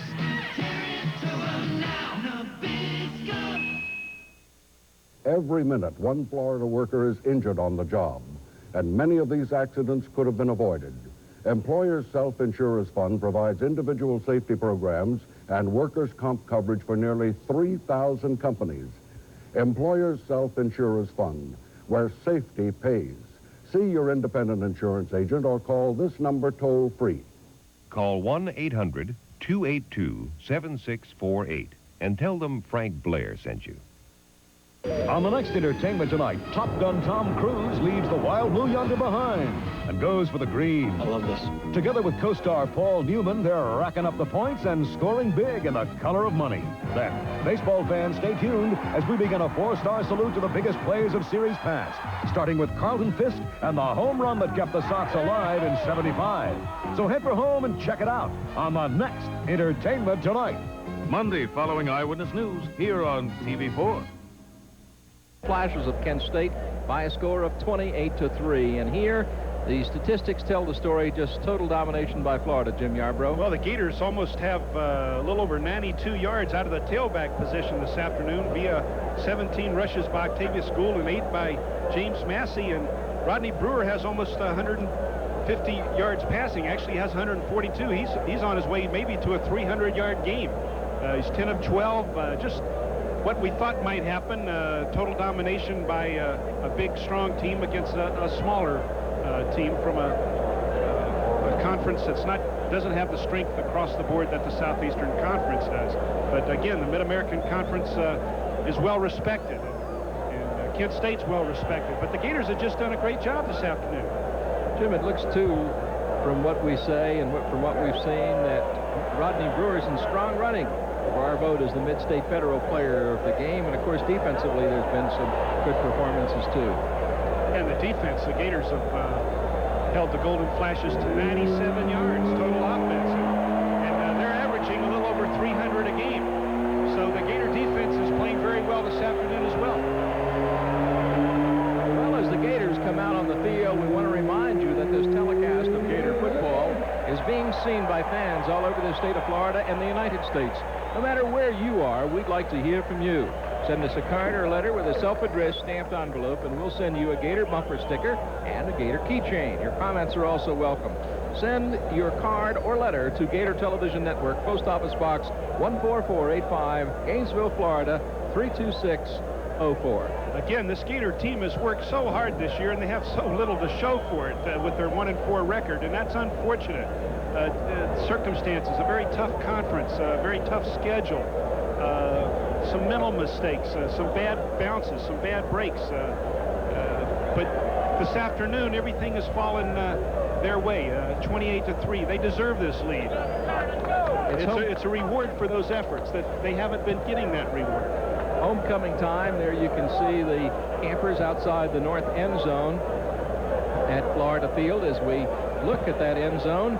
And we get ready to begin the second half in just a few moments. Homecoming here at the University of Florida. A lot of ceremonies and a lot of fun had by all at Gator Corral. Won't be long before that end zone will be comparable to the south end zone and double-decked, and they might have a 90,000 seated potential here at Florida Field. That'll be an exciting era for Florida football. Well, this is the largest crowd that Kent State has ever appeared in front of. This afternoon here at Florida Field, we've had 73,718 fans on hand at Florida Field for the game, and just a great crowd for this afternoon.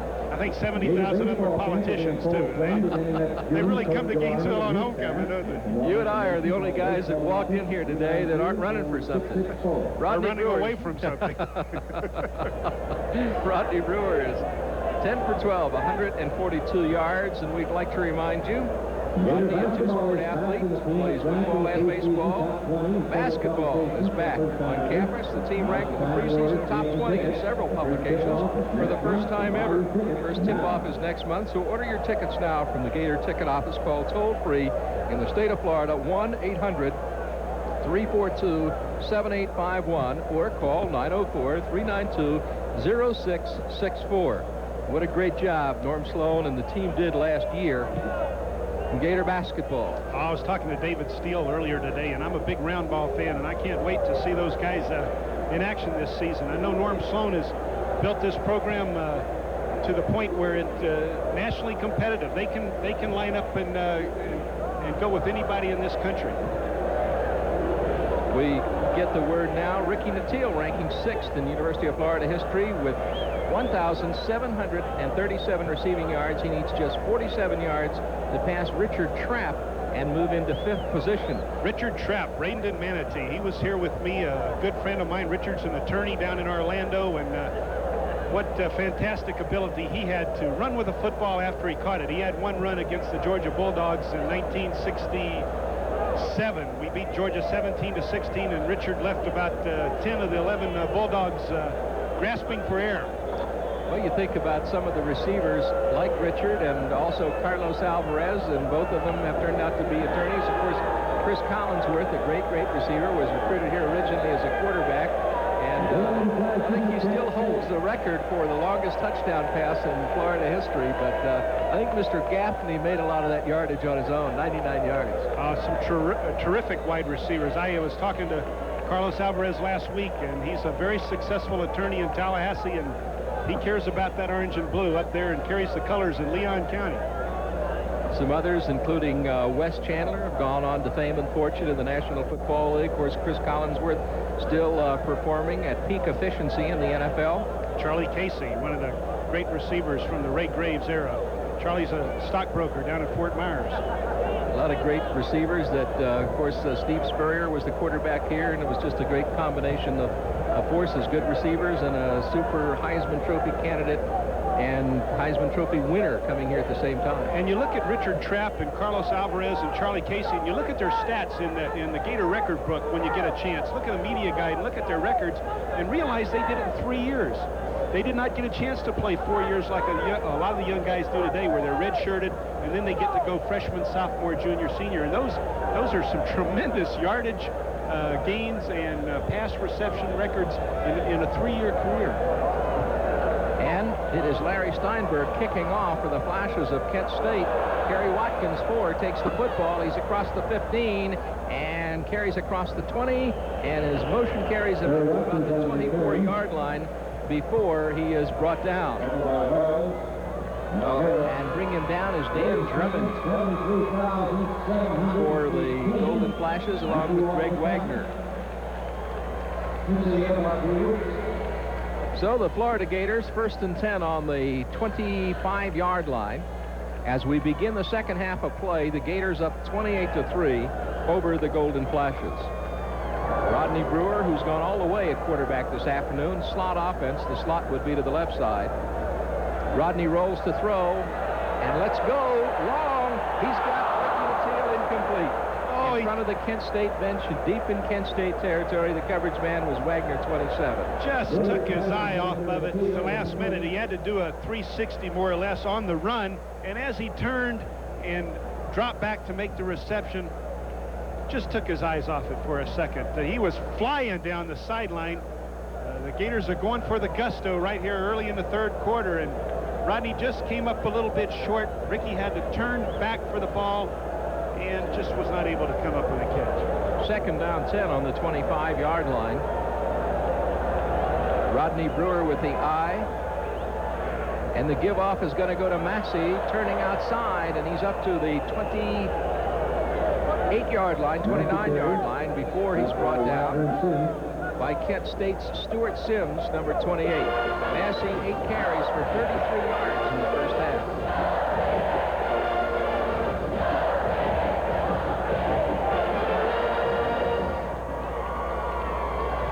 Third down 5. Ball between the 29 and the 30 as the Gators drive on the Golden Flashes of Kent State. A lone setback as Brewer drops to throw. And does. He's got Ricky the Rocket Nateo first down to the 40-yard line. And Florida still on their side of the midfield stripe. Jamie Howell, the cornerback, 24, sophomore from Massillon, Ohio, making the tackle. Nateo had Jamie Howell in man-for-man coverage right there and just ran right at him and did a little bit of a turn, dragged across the inside, and flat-out ran Howell to the football. We get the word that Keith Williams has hurt his knee, and Keith is still on the field and on the Florida bench. Now let's hope that's not too bad. Keith's done a terrific job at defensive tackle. Been a great player. First and 10 at the 40 as Brewer throws out to Ricky Nateo. Nateo across the midfield stripe at the 40, the 30. He's going to bust it. He's at the 10, the 5, and he's in the end zone for the score. Ricky, the Rocket Nateo, racing for the score for Florida. Just split that coverage. A 60-yard catch. Now he has moved into 5th place on Florida's career receiving list. Again, they want to get the ball to Nateo as often as possible. Eric Hodges is out making the block in the flat, and it's warp speed Scotty. Here goes Nateo. Ricky the Rocket, afterburners. Goodbye. He hit the Jets there, didn't he? Now Jeff Dawson will try for the extra point. Steve Ewing will hold.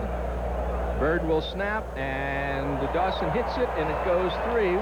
And so Florida leads 35-3, and we'll be right back. When you're deciding where to go for a burger, look at it this way. On one side, you've got the McDLT. On the other side, you've got the Whopper. So it's just a matter of choosing between frying at McDonald's and flame broiling at Burger King. Between a burger they'd rather serve their way and a burger fixed your way. So when it comes down to this, it's as easy as this. This is a Burger King town. We know how burgers should be. If there's a test to take, a school to enter, prepare at the Stanley Coppin Center if you really can prepare. I want to be an MBA. The law exam's a toughie. Cause that's my SAT. I want to be a yuppie. Don't count on luck to make it happen. Prepare, prepare with Stanley Coppin if you really can prepare. If you really can prepare. Ricky Nateo, 5'9", 181, Newberry High School, Archer, Florida. The kickoff is going deep, and it's going to be taken by Dykes of Kent State. He's across the 20, stacked up at the 23-yard line by the University of Florida's John Spirito, number 41. 4 plays, 75 yards, 139 the possession time. The Rocket takes a 60-yard pass from Rodney Brewer. Extra point by Jeff Dawson is good. Well, we said Rodney Brewer might be on his way to a 300-yard passing game, and those kind of pass plays add up quickly, don't they? Now Pat Young is getting the word from the coach as we get ready to go into action. Ben Stratton, number 75, out for Kent State. It's 1st and 10 on the 23-yard line as Young comes across the field. And they walk Stratton off. So it looks like he's got either a cramp or a knee as they walk him off the field. That was a 19-yard return by Dykes of Kent State. It'll be 1st and 10 on the 23.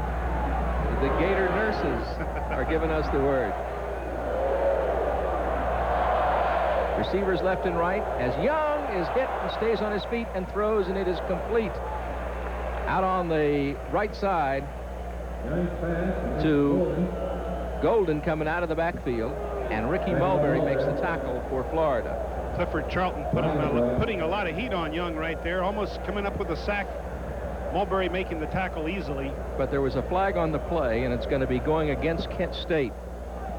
We want to mention that 60-yarder from Brewer to Ricky Nattiel is the longest touchdown for the Florida Gators this year. Well, now that doesn't surprise me. I can't go back into my library too far, but I don't remember anything even approaching that Back this in year. your memory bank. Boy, will we take that one, huh? Anytime.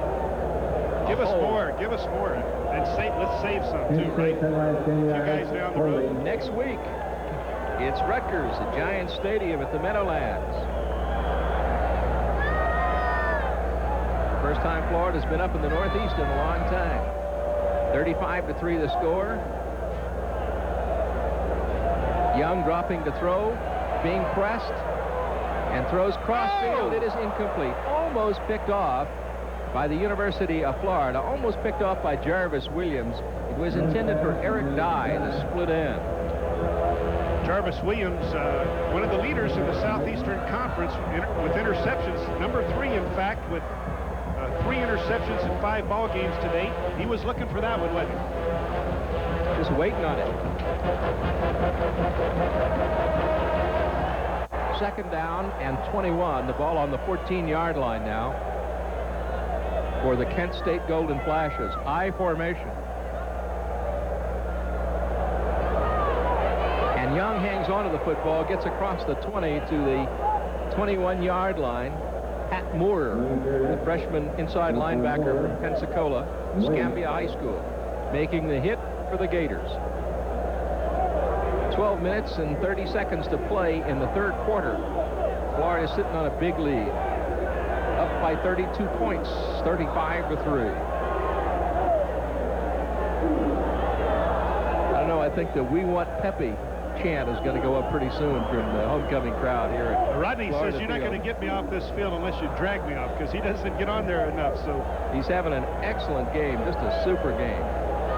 The give-off is going to go to the tailback, straight up the middle. He's got the first down as he carries to the 35-yard line. Van Shelton, sophomore from Cincinnati, Ohio, and Adrian White, the strong safety, making the tackle for Florida. this is a little bit of a lead draw. You see the fullback leading up on Scott Armstrong, doing a nice job right there, enabling Shelton to break free. So he moves it, and it's first down. Going off the 35-yard line. I formation now for Pat Young, the freshman from Miami Southridge High School. Fumble on the play. Let's see who recovered when they unpiled. Looked like Young left before he had the football. Well, we remember how quick Don Smith was, the quarterback at Mississippi State, when he pounced on one of his fumbles. Pat Young doesn't take long to get on his own ball right there. He gets right on it, and they lose just a little bit, moves it back to the 34-yard line. So it'll be 2nd and 11 now. As Pat Young looks over the Gator D. Young hangs onto it himself and is brought down right at the line of scrimmage. Moore again gets the tackle for Florida. As a result of a blitz by Adrian White, Adrian forced the quarterback Young on his option attempt to turn up, and he met Pat Forer face to face. Pat, playing the inside linebacker position, was just waiting for him. Adrian White doing a nice job on the safety blitz. It's Tim Phillips, a junior from McKeesport, Pennsylvania, warming up for Kent State, so we may be seeing him on the next series.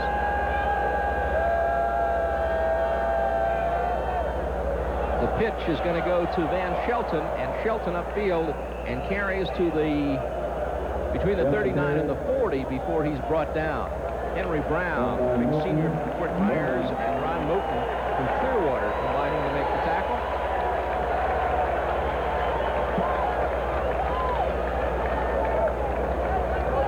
now we're looking at Andy Logan, the sophomore punter.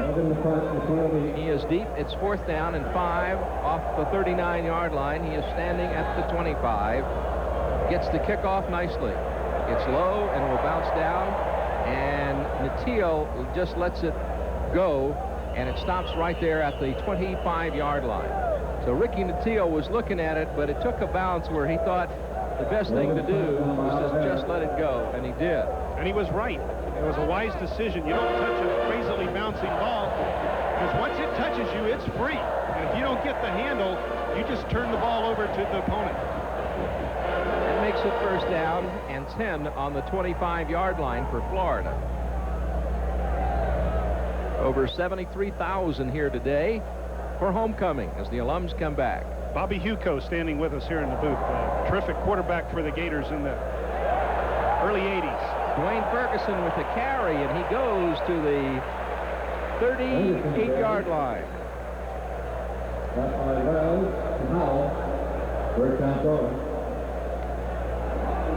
Ferguson is a load at that fullback position. Big Bob Sims doing a nice job on the trap. These young backs are impressive this afternoon. Well, they have run with authority. We've known that they've been good, but they've really come through today. 1st and 10 at the 39-yard line, and here goes Octavius Gould as he turns outside and gets to the 45-yard line before Tony Wells calls him down.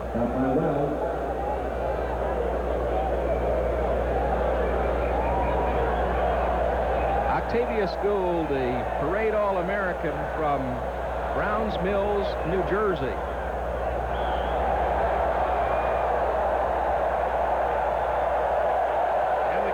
Starting to wave in the stands again, getting their exercise on Saturday afternoon. Nothing but orange and blue. That's all you can see. Trying to get that heart rate and up 4 at the 45.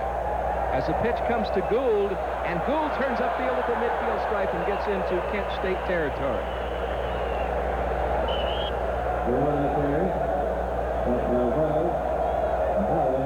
Octavius Gould.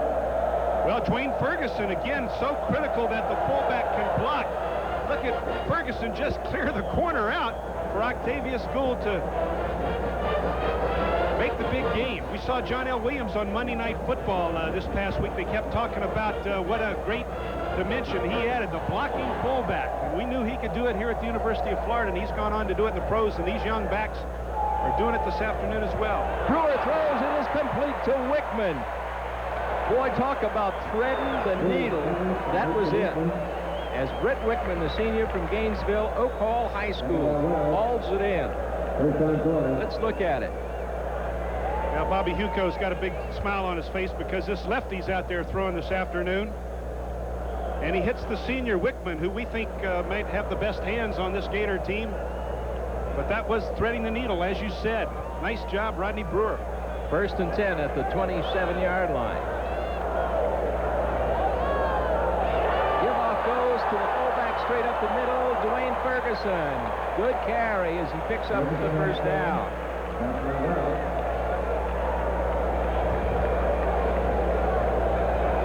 Well, a lot of these guys getting the opportunity to carry the football this afternoon. Well, and they deserve the opportunity, too, because they worked every player out there worked so hard in practice, and they want to get their chance on Saturday afternoon. And very seldom, sometimes, do you get that chance. So when they are sent out on the field, they're going to let you know they're there. They're going to do everything they can to advance the cause of the team. 1st and 10 at the 13. The give-off goes to Ferguson again, and Ferguson carrying inside the 10-yard line. Brought down by Viscuso, the inside linebacker for Kent State.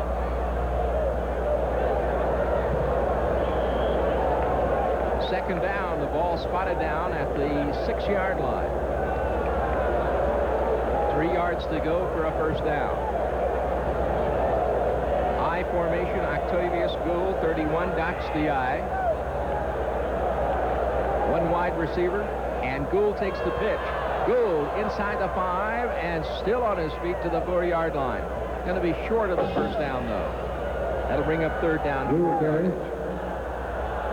Bob Sims, David Williams, Frank McCarthy, Charlie Wright, Jeff Zimmerman, all doing a terrific job up front for the Gators this afternoon. Very impressive offensive display. That's an impressive group. University of Florida band. Pride of the Sunshine. Boy, do they do a great job. Third down, short yardage. All spotted down between the 3 and the 4. 2 tight ends in. Octavius Gould gets the ball. Oh, come on! Touchdown, but they put it down on the 1-foot line, so it'll be first and goal. Well, the ball might have not broke the plane, but his seat sure did, didn't it? Watch this. Look at the effort. Octavius Gould, we talked about his all-out attitude, and he almost broad jumped 6 yards. My goodness, that looked like a touchdown, but they did not give it to him. First and goal. 77 yards, excuse me, Jim, on 20 carries for Octavius Gould this afternoon. Let's see if he gets the call this time. Rodney Brewer gives it to him, hits in there, and he gets it. So Octavius Gould picks up the touchdown for the Florida Gators. And so does Jeff Zimmerman, Charlie Wright, Frank McCarthy, Bob Sims, and David Williams, the big guys up front that make that all possible. We talk about that tailback's got to get airborne. He's got to get airborne. And he does. Well, you're right. He should walk around and shake the hand of every offensive lineman on that field. Steve Ewing will hold. Jeff Dawson from Lantana will attempt the extra point. The snap will come from Bird. It's 41-3. He boots it through and splits it. It is 42-3, and we'll be right back. To know no boundaries, to let yourself run free. To know no boundaries is what the world should be. Wherever there are investment opportunities, Merrill Lynch is there with the help you need to make the most of them. Because at Merrill Lynch, we believe your world should know no boundaries. To know no boundaries.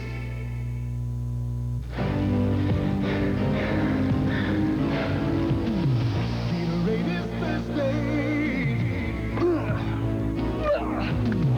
Gatorade is thirsty.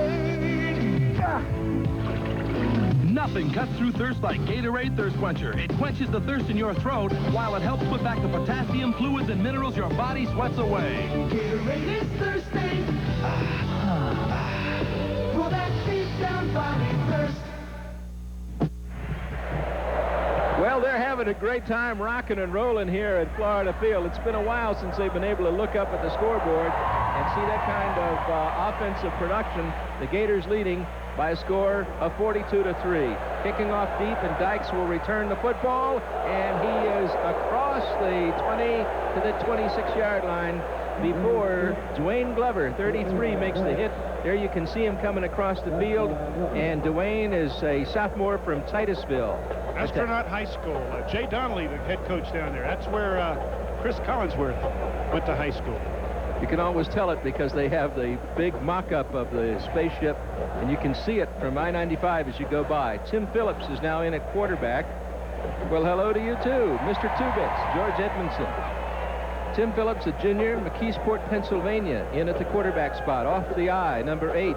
He drops and looks to throw and does, and it is complete to Eric Wilkerson coming out of the backfield at about the 27-yard line. Arthur White making the tackle. 5 minutes and 30 seconds to play in the third period, and the Florida Gators leading big on Kent State, 42-3. Phillips at 5'11", 194. Well, what a lot of great football players that little town. McKeesport, PA has turned out. Orange and blue. Young and young at heart, all here today. Phillips again under pressure, this time brought down behind the line of scrimmage. And Jason Lambert making a hit. Also getting in, number 98, Robert Lasky. Robert from Miami. He's the son of Frank Lasky, who was an All-American performer here at the University of Florida in the early 60s. Big Frank Lasky is the dad. Robert Lasky, the son, doing a nice job out there. There's Robert. Out of Miami Columbus High School. 6'3", 245 freshman. There's some more freshmen, I think. That's right. No pass for freshmen anyway. 3rd down and 12 on the 24. The give-off is going to go to the tailback, and he is straight up the middle and still on his feet fighting across the 30-yard line. Arthur White makes the tackle. Van Shelton with the carry.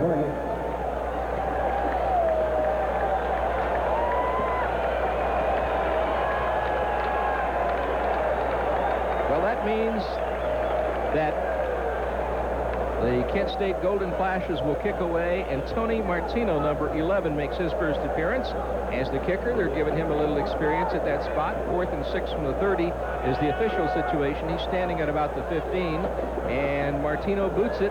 It sails high. Ricky Natile takes it down at the 24. He's up to the 30, and across the 30 to the 38-yard line. Before Mark Cunningham brings him down for Kent State. All right, the Gators, Brad Hatcher seeing some action right now at the freshman at the strong tackle position. Jeff Zimmerman getting a bit of a rest. Jimmy Davis in for Bob Sims. Jimmy Davis, a starter the last couple of years, alternating lately with Bob Sims. Jimmy Davis coming back from a sprained ankle. And now we're looking at Pepe Lascano, who has moved in, the junior from Fort Lauderdale, Aquinas High School. Oops. Lascano's give-off was to the fullback for the University of Florida Gators, Cedric Smith, 39, in at that position. Pepe was so excited he ran into his own fullback right there, but that's to be expected. He's excited about... She must be a relative of our cameraman, Ron, down there. What do you think? Or either he's dating her. One of the two. She's getting more tube time tonight than Rodney Brewer. They're on more than Johnny Carson. 3 minutes and 8 seconds to play in the 3rd period. Gators up 42-3. As Pepe Lascano takes the snap and makes the pitch, and Tony Lomack with a carry steps out of bounds in front of the Florida bench at the 43-yard line. Tony Lomack, Tallahassee, Leon. Gene Cox turns out the players at Leon. Clifford Charlton on the Gator roster from Leon High School as well. As we look at Rodney Brewer, 13 for 16, 230 yards. Congratulations, Rodney Brewer. Fantastic ball game this afternoon. He's been waiting for a long time to have an afternoon like that, and it's good to see. Slot offense with Hodges in the slot to the left side, 3rd and 4 from the 44 as Lascano looks at the 4-man front being thrown up by Kent State. His give off to Lomack, and Lomack carries close to a first down at about the 48. We'll see when they spot him down where what the situation will be. Matt Kinney, the nose guard, makes the hit for Kent State. By the way, late in the 4th quarter, Jim and I will pick the Mid-State Federal Player of the Game. At the end of the season, a scholarship will be awarded to the university in honor of the Mid-State Federal Player of the Year. 1st and 10 at the 48-yard line for the Gators. James Jones from Apopka High School in at wide receiver with Stacy Simmons. Pepe Lascano with his split backfield behind him, and the give-off is going to go to Cedric Smith, 39. He gets a little yardage. Flag on that play at the 48-yard line. Enterprise, Alabama. That's got to be right across the border, I'll bet. Close to Florida. Alabama or Enterprise? Both.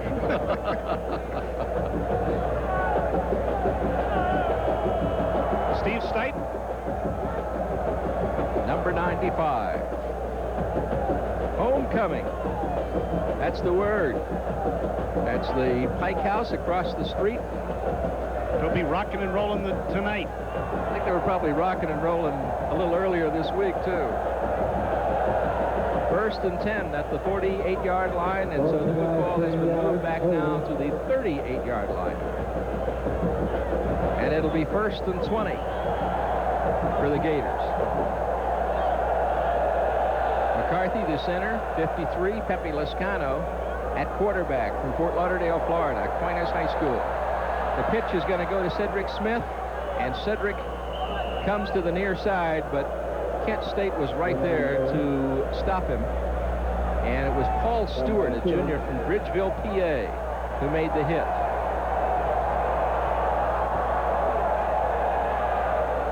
A minute and 46 seconds to play in the third period.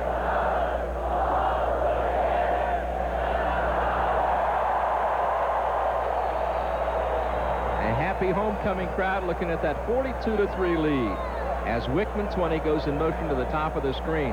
Lescano throws out there, and it is incomplete. Well, they might call that one a lateral, Jim. Number 28, Stacy Simmons, or whatever they call it, he covered it. Well, let's see. What are they going to do? They haven't made up their mind yet. They're discussing it. He's yet to make a decisive decision.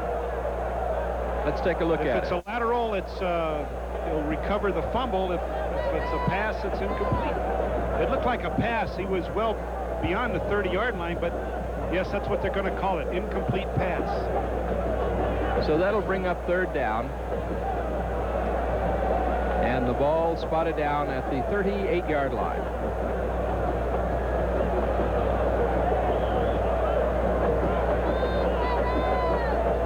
Gator cheerleaders, they've had something to cheer about today. Third down and 19 for Florida. Lescano gives off on the draw to Lomack, and Lomack across the 40 to the 41. Flag on the play at the line of scrimmage. Mike Laraway makes the tackle, the inside linebacker for the Golden Flashes. 86, Lomax had 9 shots, 63 yards, averaging 7 yards per carry. It's a pretty healthy average, 7 yards per attempt. Well, as you mentioned, he comes out of a great high school program.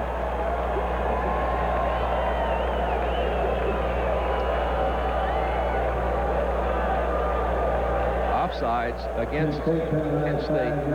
Ball goes to the 43. Third down and 14.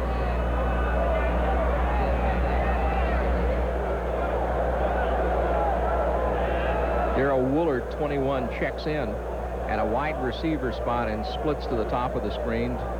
Way away. Lescano, the throw, does. And he's got Woolard. It's complete for the first down to the 37-yard line. Darrell Woolard from Gainesville Eastside High School, a freshman at 6'3" and 204.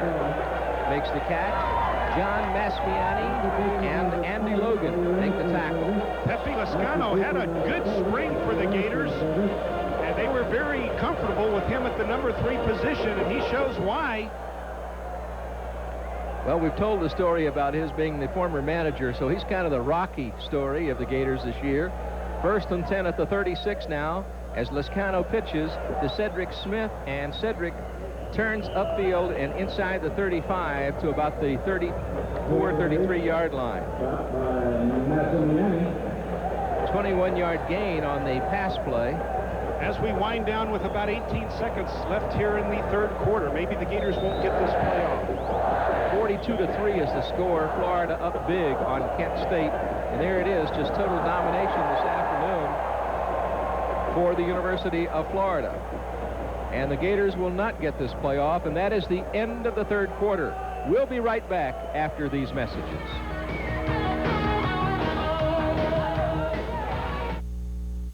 Do you enjoy the taste of fine imported beer but get tired of paying high imported beer prices? How would you like to serve friends your own imported style beer instead? A beer made from fine European hops and malt. Well, now you can with the new Home Brewmaster system from Braumeister Limited. It's easy to get started. Everything you need is included, and it's simple to do. Make it right in your own kitchen. In just weeks, you'll be enjoying your very own European-style beer. But that's not all. You can also order extra ingredients to make other unusual and exotic beers. Why, there's even a Home Brewmaster kit for draft beer. And how much would you expect to pay for 4 cases of imported style beer? With the Home Brewmaster, you get everything you need to brew 4 cases of great tasting beer for just $49.95 plus $5 for shipping and handling. And once you have the equipment, your next brewing costs only about $4 a case. Here's how to order. Call now to order your home Brewmaster kit, 1-800-FOR-INFO. Use your credit card or send check or money order to Brewmasters Limited, P.O. Box 830, Devon, PA 19333. Get everything you need to brew your own great-tasting beer. A reusable fermenter, extracts of imported hops and malt, yeast, dextrose, siphon setup, hydrometer, bottle caps, capper, and this complete brewing guide. All for just $49.95 plus $5 shipping and handling. Satisfaction is guaranteed. Call now, 1-800-FOR-INFO. Why pay more when you can do it yourself? Prestige Pontiac will give you one chance to buy these cars at auction prices, and only one chance. These cars will be sold at auction prices for 1 week. After that, they all go to the auction. A 78 Grand Prix, a $500 loss. Toyota, a $300 loss. A Camaro, a $500 loss. A Grand Prix here, a $1,000 loss. A Trans Am, $1,500 loss. A Jeep, $1,200 loss. Who else but Prestige Pontiac sells used cars at auction prices? Nobody in this town. Gators up 42-3 on Kent State. It is 2nd down and 7 on the 33, and the Gators are in Kent State territory. Pepe Lascano from Fort Lauderdale, Florida, Aquinas High School, is in at the quarterback position. Well, you know, you talk about Gene Cox and that great program at Tallahassee Leon, and I live in South Florida, and it's a similar type program at Aquinas that George Smith has.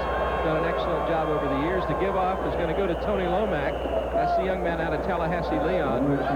They have produced guys like Jimmy Jordan and just so many others, super athletes. Clifford Charlton from that school who has come to the University of Florida. Is Aquinas a private school or is that Yes, yes, it's a private Catholic school. Pepe Lascano. Tony Lomack. Not much happening there for Tony. No. So it's 3rd down and 7 at the 33-yard line as Willard 21 goes to the top of the screen, and the give-off goes to Lomack, and Kent State puts some punishment on him. Mike Laraway, inside linebacker, makes the hit.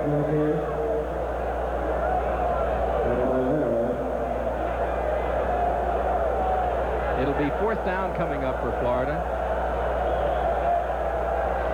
Let's see what they're going to do at this point as we look at Scott Armstrong, who's played an excellent game. Jim, I feel Rodney Brewer has played very well and deserves consideration for the Mid-State Federal Player of the Game, which we'll be picking in a few moments. I concur. Now we have a timeout on the field for the University of Florida as Lascano comes across the field, and we'll be back with more. But first, these messages. Just thinking about the chicken plate from Sonny's Real Pit Barbecue makes my mouth water. I'm talking about plump, tender chicken with Sonny's great barbecue goodness cooked right through and served up with Sonny's special coleslaw, fries, and garlic bread. Oh, now that's good eating at Sonny's near you. Everybody loves to eat at Sonny's, 'cause Sonny's makes it all taste right. Beaches far nicer than Nice. Bouillabaisse, the envy of Marseille. Art they marvel at in Paris. Fashion they seek in Milan. Theater like London. Opera like La Scala. Emeralds by the bushel. Jungles that are wild. And nightlife that's even wilder. Eastern to the wonders of Latin America. With more flights from here to more cities there. And our famous El Interamericano service. Eastern, your airline to all the Americas. Jamie McAndrew, one punt for 16 yards this afternoon, was partially blocked, and it's 4th and 7 at the 33, and he will kick it off at the 35-yard line and really hangs it high. It's taken down short of the goal. Let's see what the call is. Short of the goal. Great play by the University of Florida special teams. Well, Dwayne Glover, I believe it was, you can catch the ball on the fly if there's not an opponent there trying to make the catch. But evidently he didn't catch it and maintain possession, so now they're going to bring it out to the 20 for a touchback. So that goes to Kent State, 1st and 10 at the 20, as we look at these guys, and what a great afternoon. They're so proud of the day that they've had. Ron Moten, Adrian White, Scott Armstrong. Tim Phillips guys. Stays in at quarterback for Kent State. receivers left and right now for the Golden Flashes. Trailing 42-3. Phillips rolling, throws out in the flat, and it is complete to 88 Rodich, who goes out. He is a senior from Aliquippa, Pennsylvania. Todd Gatlin in the coverage. Remember last week on that critical 4th and short, the play that Todd Gatlin made? That was just a dynamite play. He's going to be a terrific player as well. He's a sophomore from Fort Walton, Choctawhatchee. That's a test all by itself, isn't it? 2nd and 3. Ball at the 27-yard line for Kent State. Phillips throws, and it is incomplete. Intended for Michael Potter, coming out of the backfield, number 43. Goes as incomplete. So that'll bring up 3rd down 3. Ball right there at the 27 for Kent State. The Gator defense holding the Golden Flashes to 134 yards total offense here early in the 4th quarter. 51 yards passing, 83 rushing. Well, the Golden Flashes have done very well this season, opening with a win over Toledo, losing to Akron, losing to Kentucky, then beating Eastern Michigan and Central Michigan. As the give-off goes to Van Shelton, who goes straight up the middle, close to the 1st down.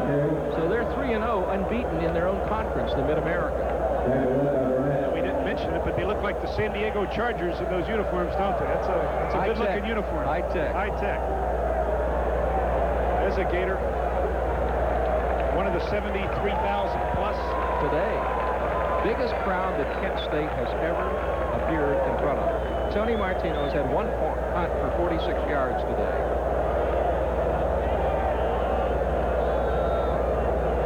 Gets that one off a little bit wobbly. It's going to be taken by Watkins at the 28, running cross field, turns upfield. He's at the 40.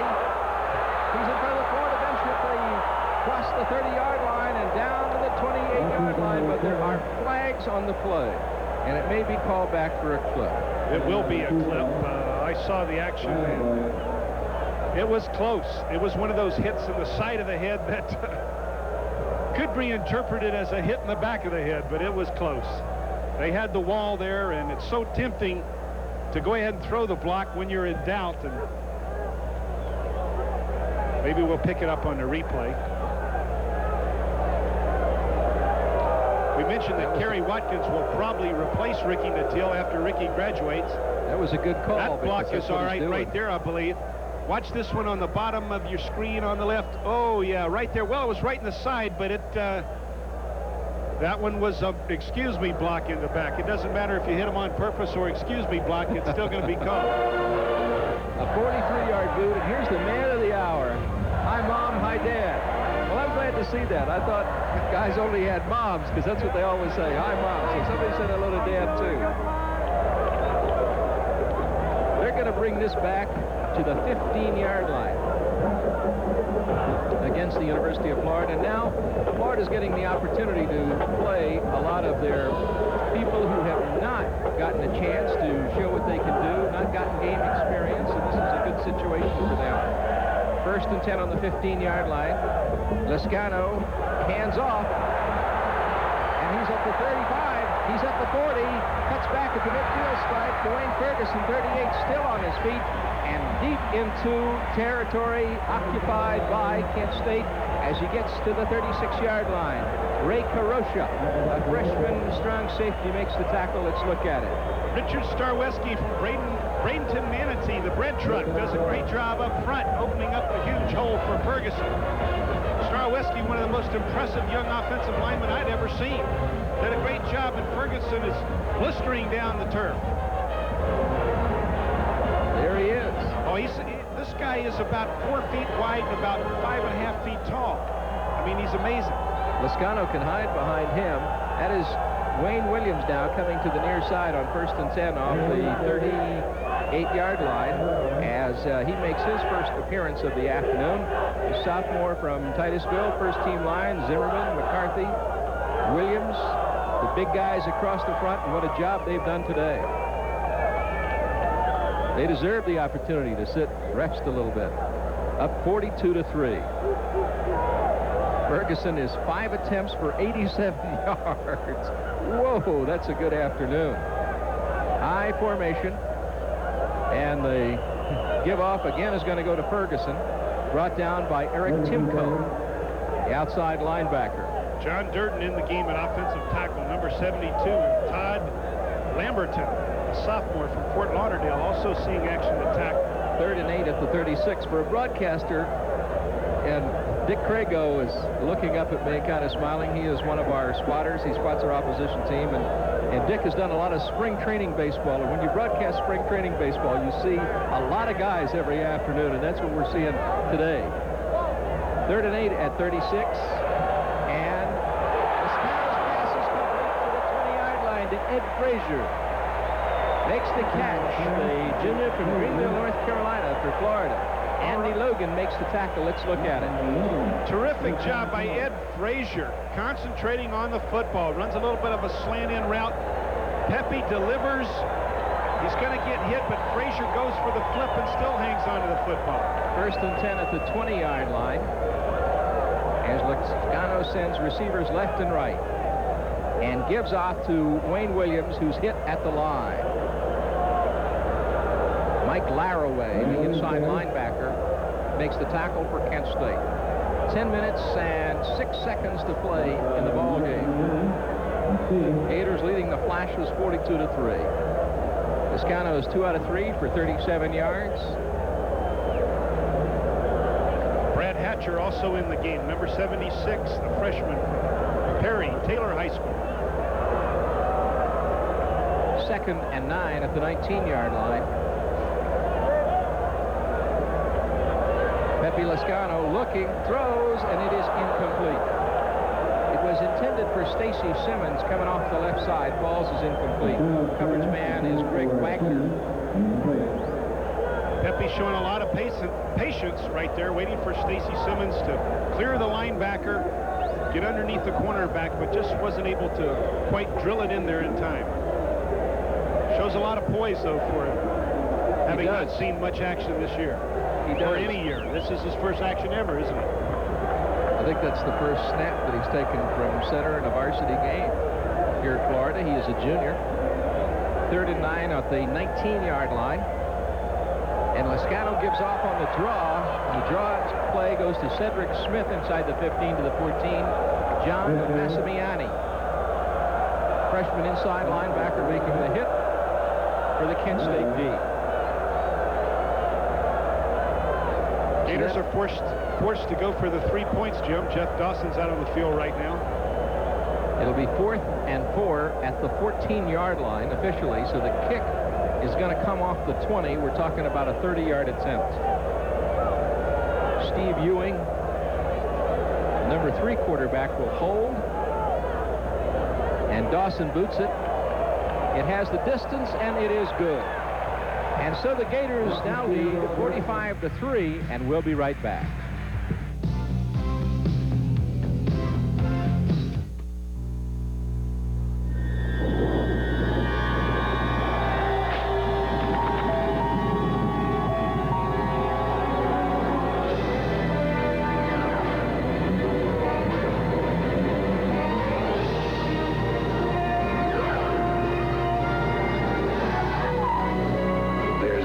Source of power a new power in banking. First Union National Bank. Let the power be with you.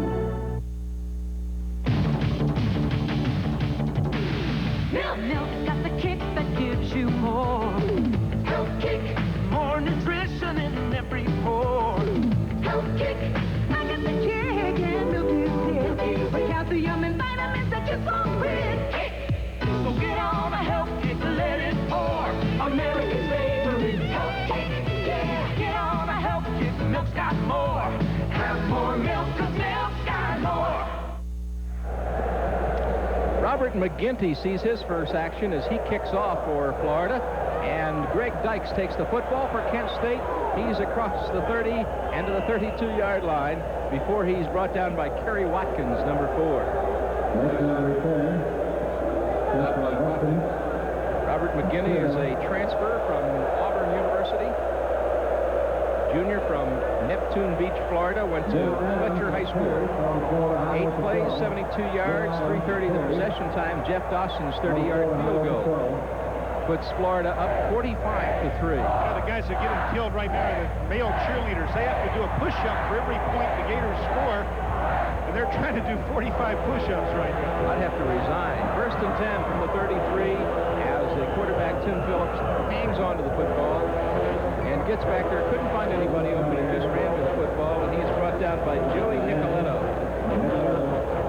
Chamberlain High School. These guys are beast of burden on their back today. 45 push-ups. I can't even dream of doing that. I wondered why they quit cheering. They don't want the Gators to score anymore. That's right. 2nd and 6 at the 37-yard line. As Phillips rolls, looking for somebody, throws out on the flat, and it is incomplete. Intended for Mike Rodich, senior tight end, and Bill Lang on the coverage, as we see Bill getting a little bit of action today.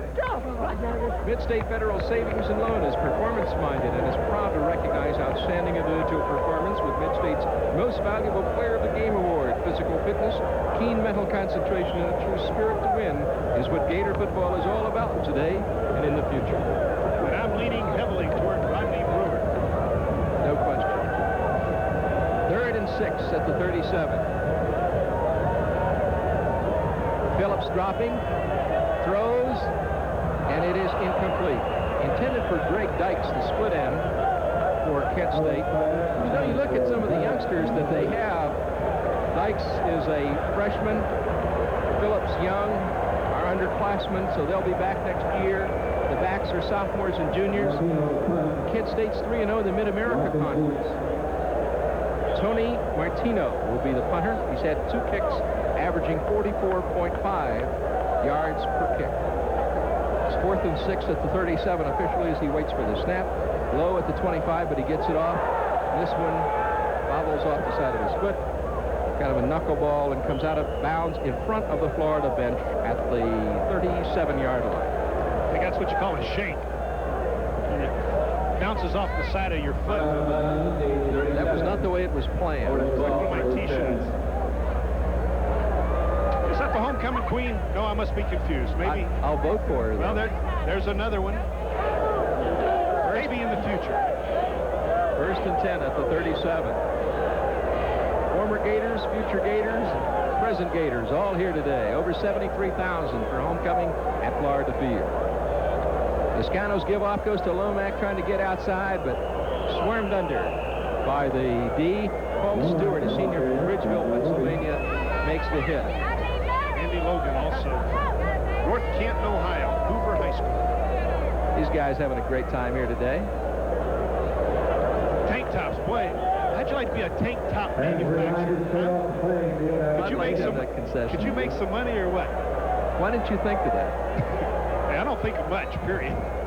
Much less ways to make money. I wish I could. 2nd down 9 at the 38-yard line. Tony Lomack across the 40. He might bust it. He's at the other 40. The 30. Drag out of bounds at the 20-yard line. Andy Logan, 23, drags Tony Lomack out of bounds. Whoa. Tony Lomack with a lot of speed, too. Give Andy Logan a lot of credit for not giving up. Way to go, Andy.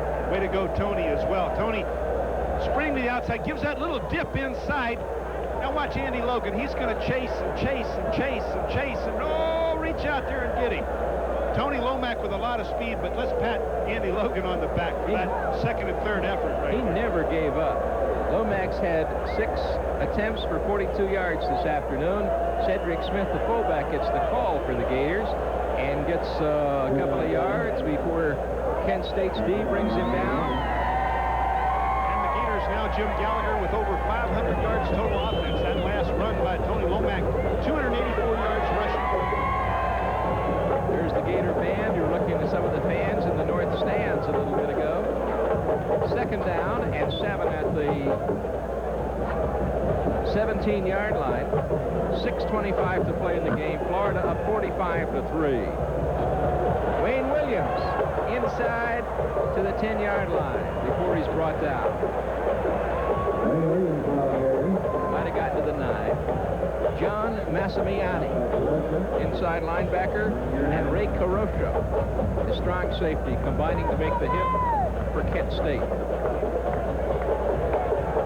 Well, these Gator tailbacks are interchangeable. Wayne Williams, James Massey, Octavius Gould. There's really not a first, second, third stringer. They're all very, very capable. This afternoon, the last couple of weeks, Octavius Gould has started and been very impressive, but so has Massey, and Wayne Williams is looking strong this afternoon as well. They're only 8 yards away from 300 rushing as Williams takes the ball and heads for the end zone, and he's got it. Touchdown, Florida. Wayne Williams carries the football. Big block by number 39, Cedric Smith. Ferguson, Smith, Anthony Williams, all doing a nice job blocking. Lascano pitches to the tailback. Student body right. And Cedric Smith threw the key block right there, as well as that offensive line that's out on the field right now. John Durden, number 72, the freshman from Alachua. Kevin Sills, number 61. 51-3 is the score with 5:45 to play in the game. The Gators up big on the Golden Flashes of Kent State. Dawson with the try for the extra point, and it is good. And we'll be right back after this.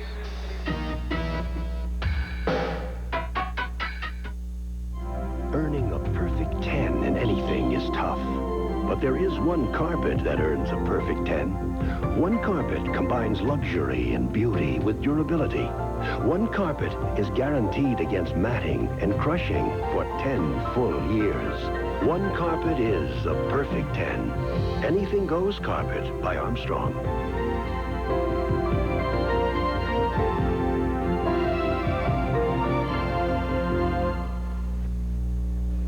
A good leader has to have two essential qualities. One, you've got to be persistent. Always keep trying no matter what. And two, you've got to be able to instill that winning attitude in others. That's how the Ford dealers have stayed #1 in truck sales here for 18 years. They keep working to give you the best deals on tough Ford trucks. And they pass on that positive attitude to everyone in their dealerships. I tell you, it's great working with the leaders at your Florida and South Georgia Ford dealers. There's the kickoff deep, and it's going to be taken by Porter, and he comes across to the 23-yard line before McGinty, the kicker, brings him down, and here you see him doing the push-ups. And as you say, that's why they stopped cheering. 52-3 is the score. The Gators up real big on the Golden Flashes of Kent State. Well, at least they're trying, right? They're trying to do 52. Doing 52 push-ups after they just did 45. 5 plays, 63 yards, 2:02 possession time. Wayne Williams' 9-yard run does the job. New quarterback in now, Steve Pott, number 15 for Kent State, as Glenn Mason lets some of his troops get experience too in this situation. Incomplete, intended for Greg Dykes, the wide receiver. Dan Teckler, number 93, in for the Gators, a junior from Gainesville High School. Steve Loden doing a nice job, number 30. Loden's the young man that recovered that wayward kickoff, gave the Gators the possession on the 2-yard line, 2-yard drive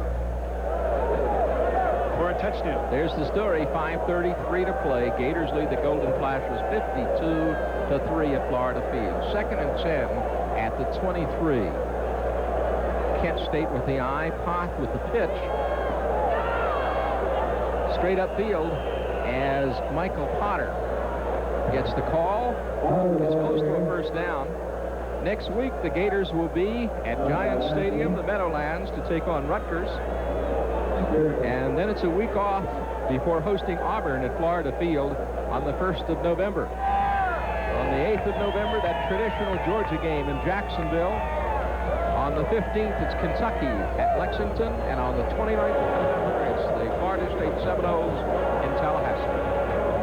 3rd and 1 at the 32-yard line. Pott's pitch again goes to Potter, and Potter's stacked up. I don't think he's got the first down. He might have fumbled the football, Jim. We'll see when they unpile. Well, if he fumbled it, he recovered it because they still have possession of the football, but there was also a flag on the play at the 31. And Burnett, freshman from Pensacola, gets the hit. Offsides on the Gators, so that will be a first down for the Golden Flashes. They'll maintain possession. With 4:42 left in the fourth quarter, the Gators up 52-3. Well, they came in 3-2. They're 3-0 in the Mid-America Conference. They beat Toledo in their opener, lost to Akron, now coached by Jerry Faust. Then they lost to Kentucky 37-12, but they beat Eastern Michigan and Central Michigan. So they're coming off 2 wins before they came here to Florida Field. Next, they have Ball State, and that will be next week, and they will be at Ball State in Muncie, Indiana.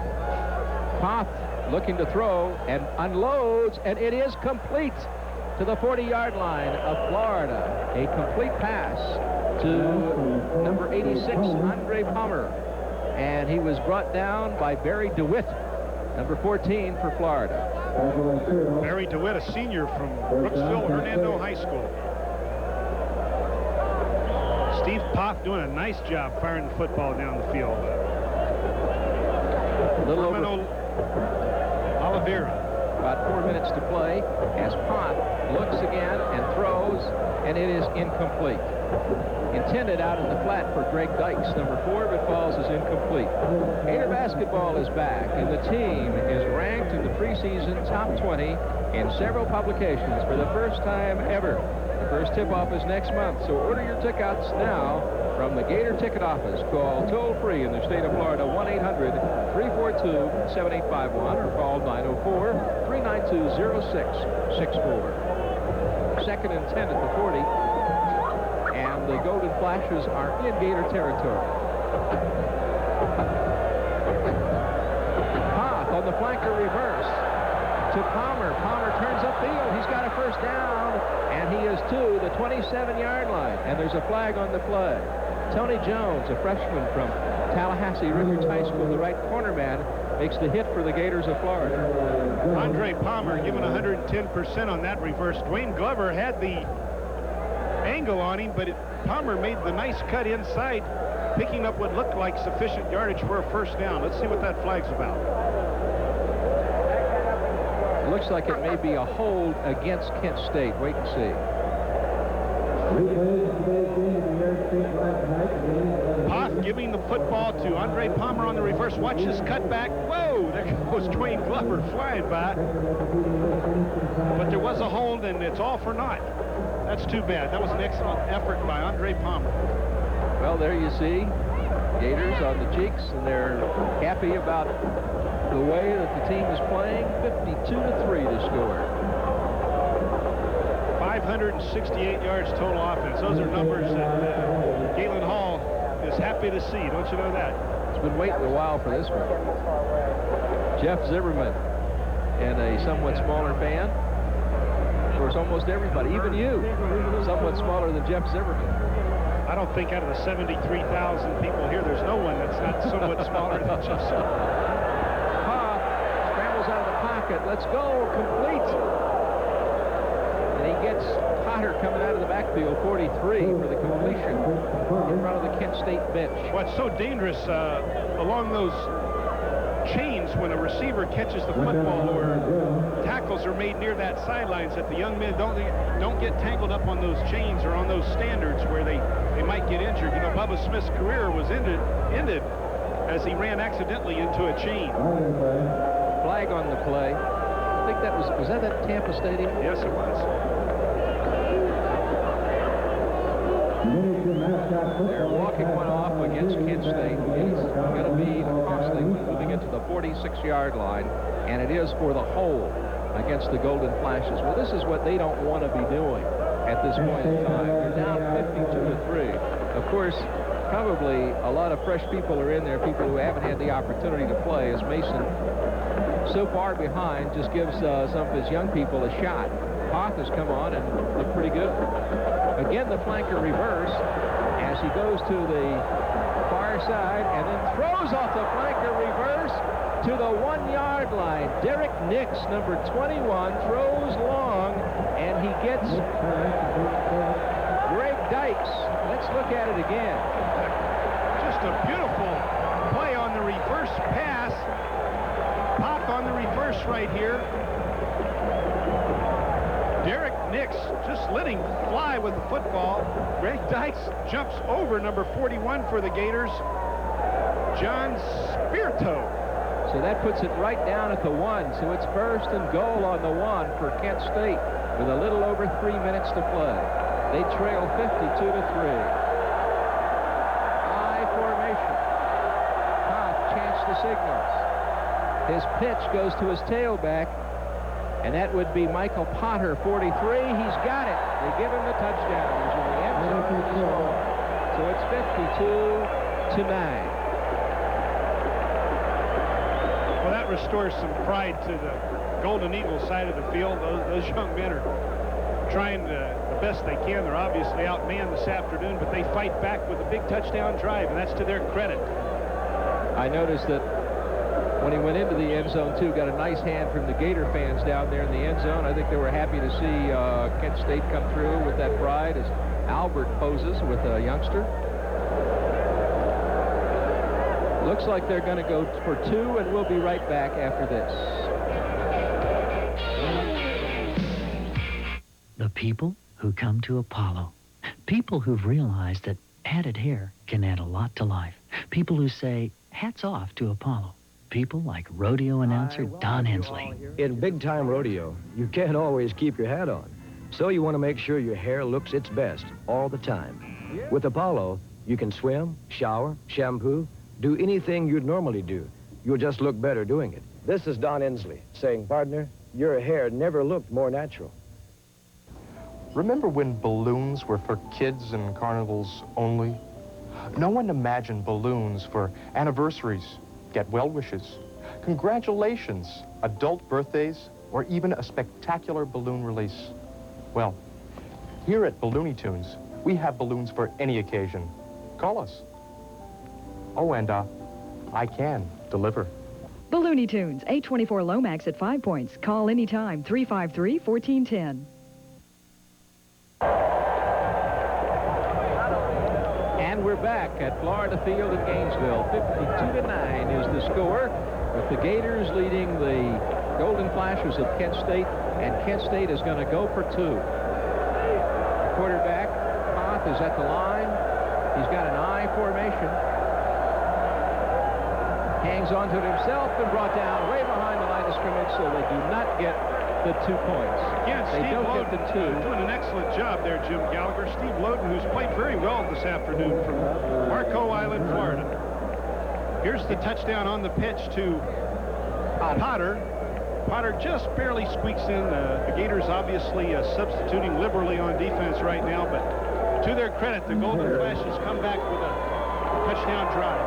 Less than 3 minutes to play, 2 minutes and 56 seconds, and the Gators up real big with that 52-9 score.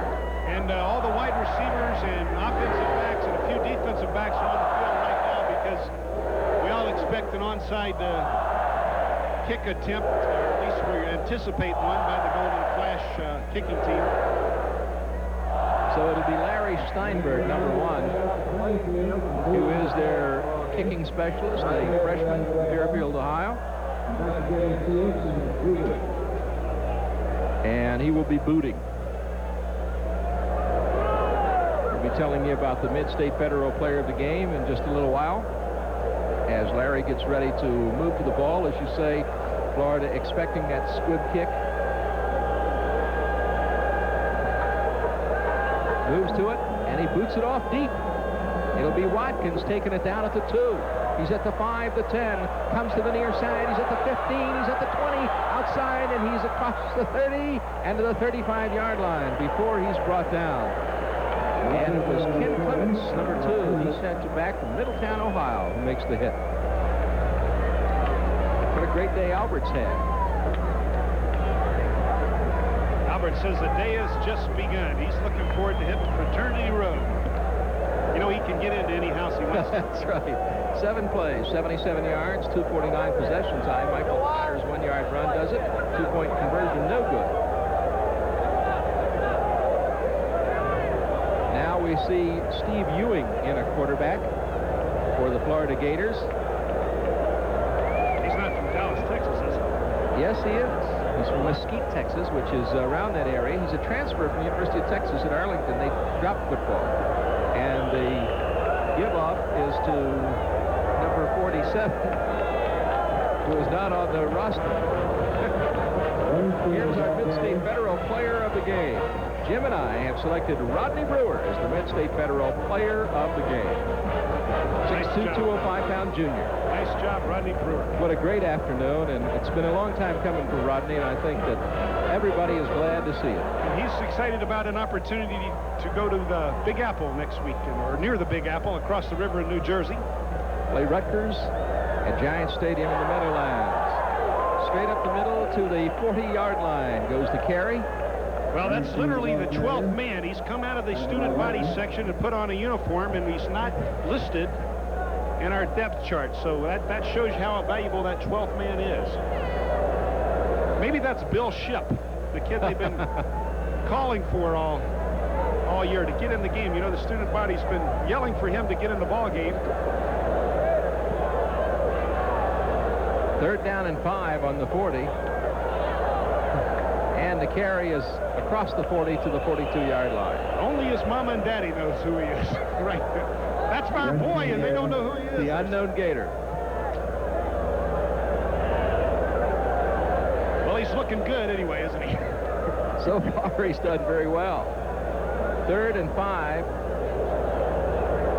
With the ball on the 40-yard line. 1 minute and 28 seconds to play in the ball game. Well, do we know the fullback? Yes, we do. Brad Beckerman is the fullback, number 35. Brad's from Woodbridge, Connecticut. Well, on this situation, 4th down coming up, the Gators are going to punt, and Jamie McAndrew, number 16, will be in to boot.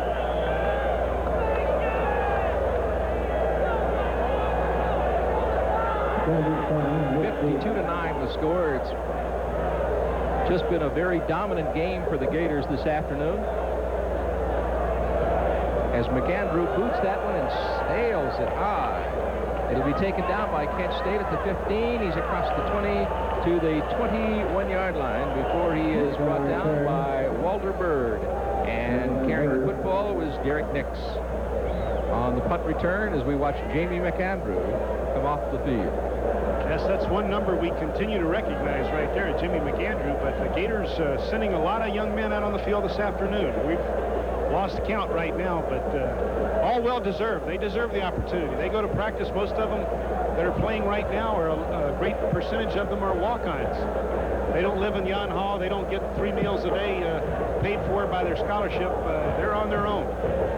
1st and 10 at the 22 as Poth drops, looks to throw, and is brought down way behind the line of scrimmage as the Gator defense gets in and really puts the pressure on it. And Dan Tickler, number 93, a junior linebacker from Gainesville High School, makes the hit.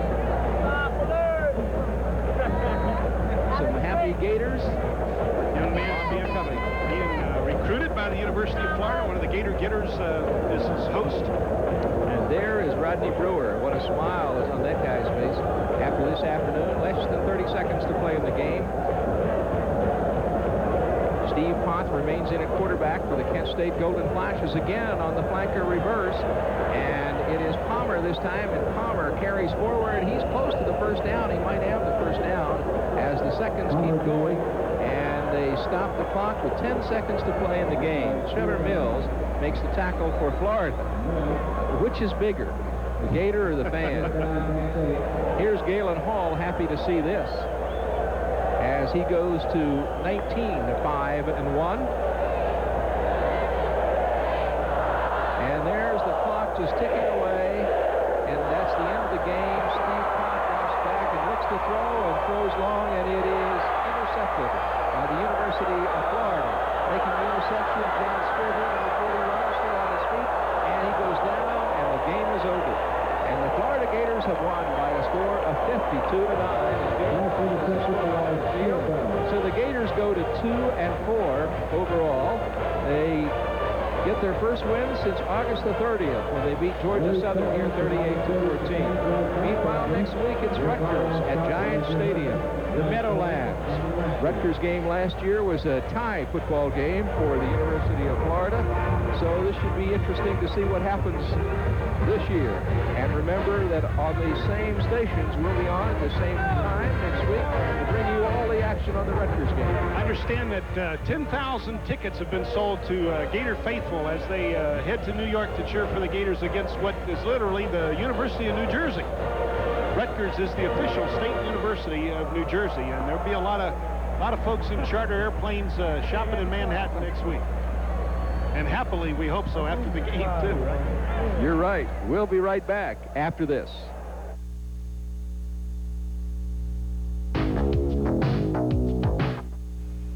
Pity Chester Fuddley, who's never shopped at Scotty's or used his Scotty Sure Saver catalog. Fuddley doesn't know it's overflowing with sure savings for the home and yard. It's filled with Scotty's guaranteed lowest prices and comes in handy when unexpected problems drop in. With Scotty's, you're sure to save money and time. We have the most convenient locations in Gator Country, and we're open 7 days a week. Check your mail or newspaper for your Scotty Sure Saver catalog. Save it for a rainy day. We figured the only way we'd ever offer an HMO healthcare plan would be to offer the best medical services you can afford and the quality care you expect. Health Options from Blue Cross and Blue Shield of Florida offers some of the finest doctors all across Florida. Rest assured, there's one HMO, Health Options, backed by the strength of Blue Cross and Blue Shield of Florida. That's the point of difference. Health Options, your HMO answer. Frozen concentrated orange juice from Florida tastes fresh because it's frozen fresh. The freeze is the reason it tastes so fresh. The freeze is the reason it tastes its best. With the Florida seal of approval, you know it's 100% pure orange juice that meets standards even higher than the federal government's. And you know it tastes fresh because it's frozen fresh. The freeze is the reason orange you smart. Subscribe now to GatorBait, the sports weekly for Gator fans. Call collect 904-372-1215. Don't wait. Get GatorBait. Well, there it is. It is a win for Florida on homecoming, 52-9 over the Golden Flashes of Kent State, as the Gators go to 2-4 and head for the Meadowlands and Rutgers next week.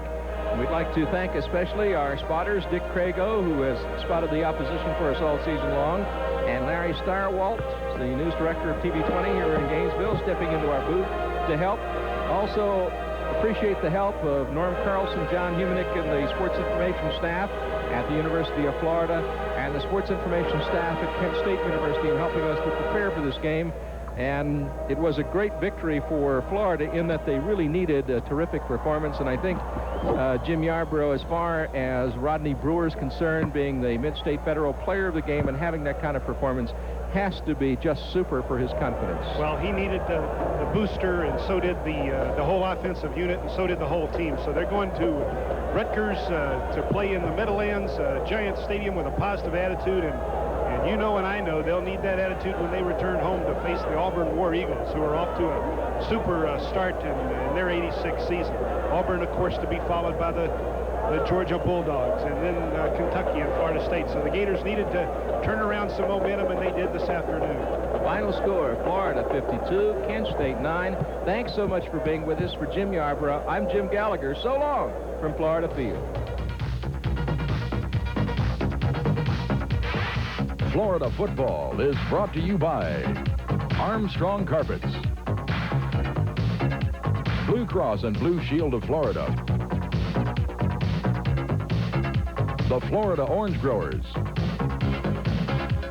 also by Dairy Farmers Incorporated, Florida's milk producers, by First Union Bank of Florida, your Florida and South Georgia Ford dealers, Gatorade Thirst Quencher, Likes Meats, by Merrill Lynch,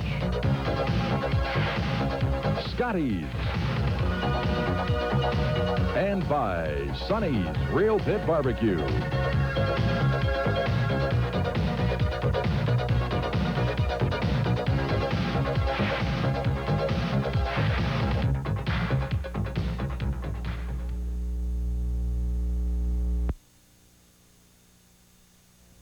How fast can you remove a dead or diseased tree that may fall on your house in a hurricane? And do you have materials to board or tape windows to reduce flying glass? You might not have time to get them when a storm turns this way. So why not take care of everything now before the storm and the rush? Remember, Weather Center 4 will keep you informed of any hurricane that threatens this area. And if you'd like to keep track of this year's storms, get your 1986 hurricane tracking map by sending a business-sized, self-addressed stamped envelope to TV4. I'm Dick Stratton at Budget Office Furniture. Hahn is one of the biggest names in office furniture, and Budget Office Furniture features Hahn desk, lateral files, bookcases, and numerous other items by this famous manufacturer. Many of these items are in stock. In addition to Hahn quality products, Budget Office Furniture also has fireproof files, typing stands, chair mats, work tables, cafe tables and chairs, and storage cabinets. Variety, quality, and price. It's all here at Budget Office Furniture, 2300 Main Street. Wheel of Fortune, weeknights at 7 on TV4.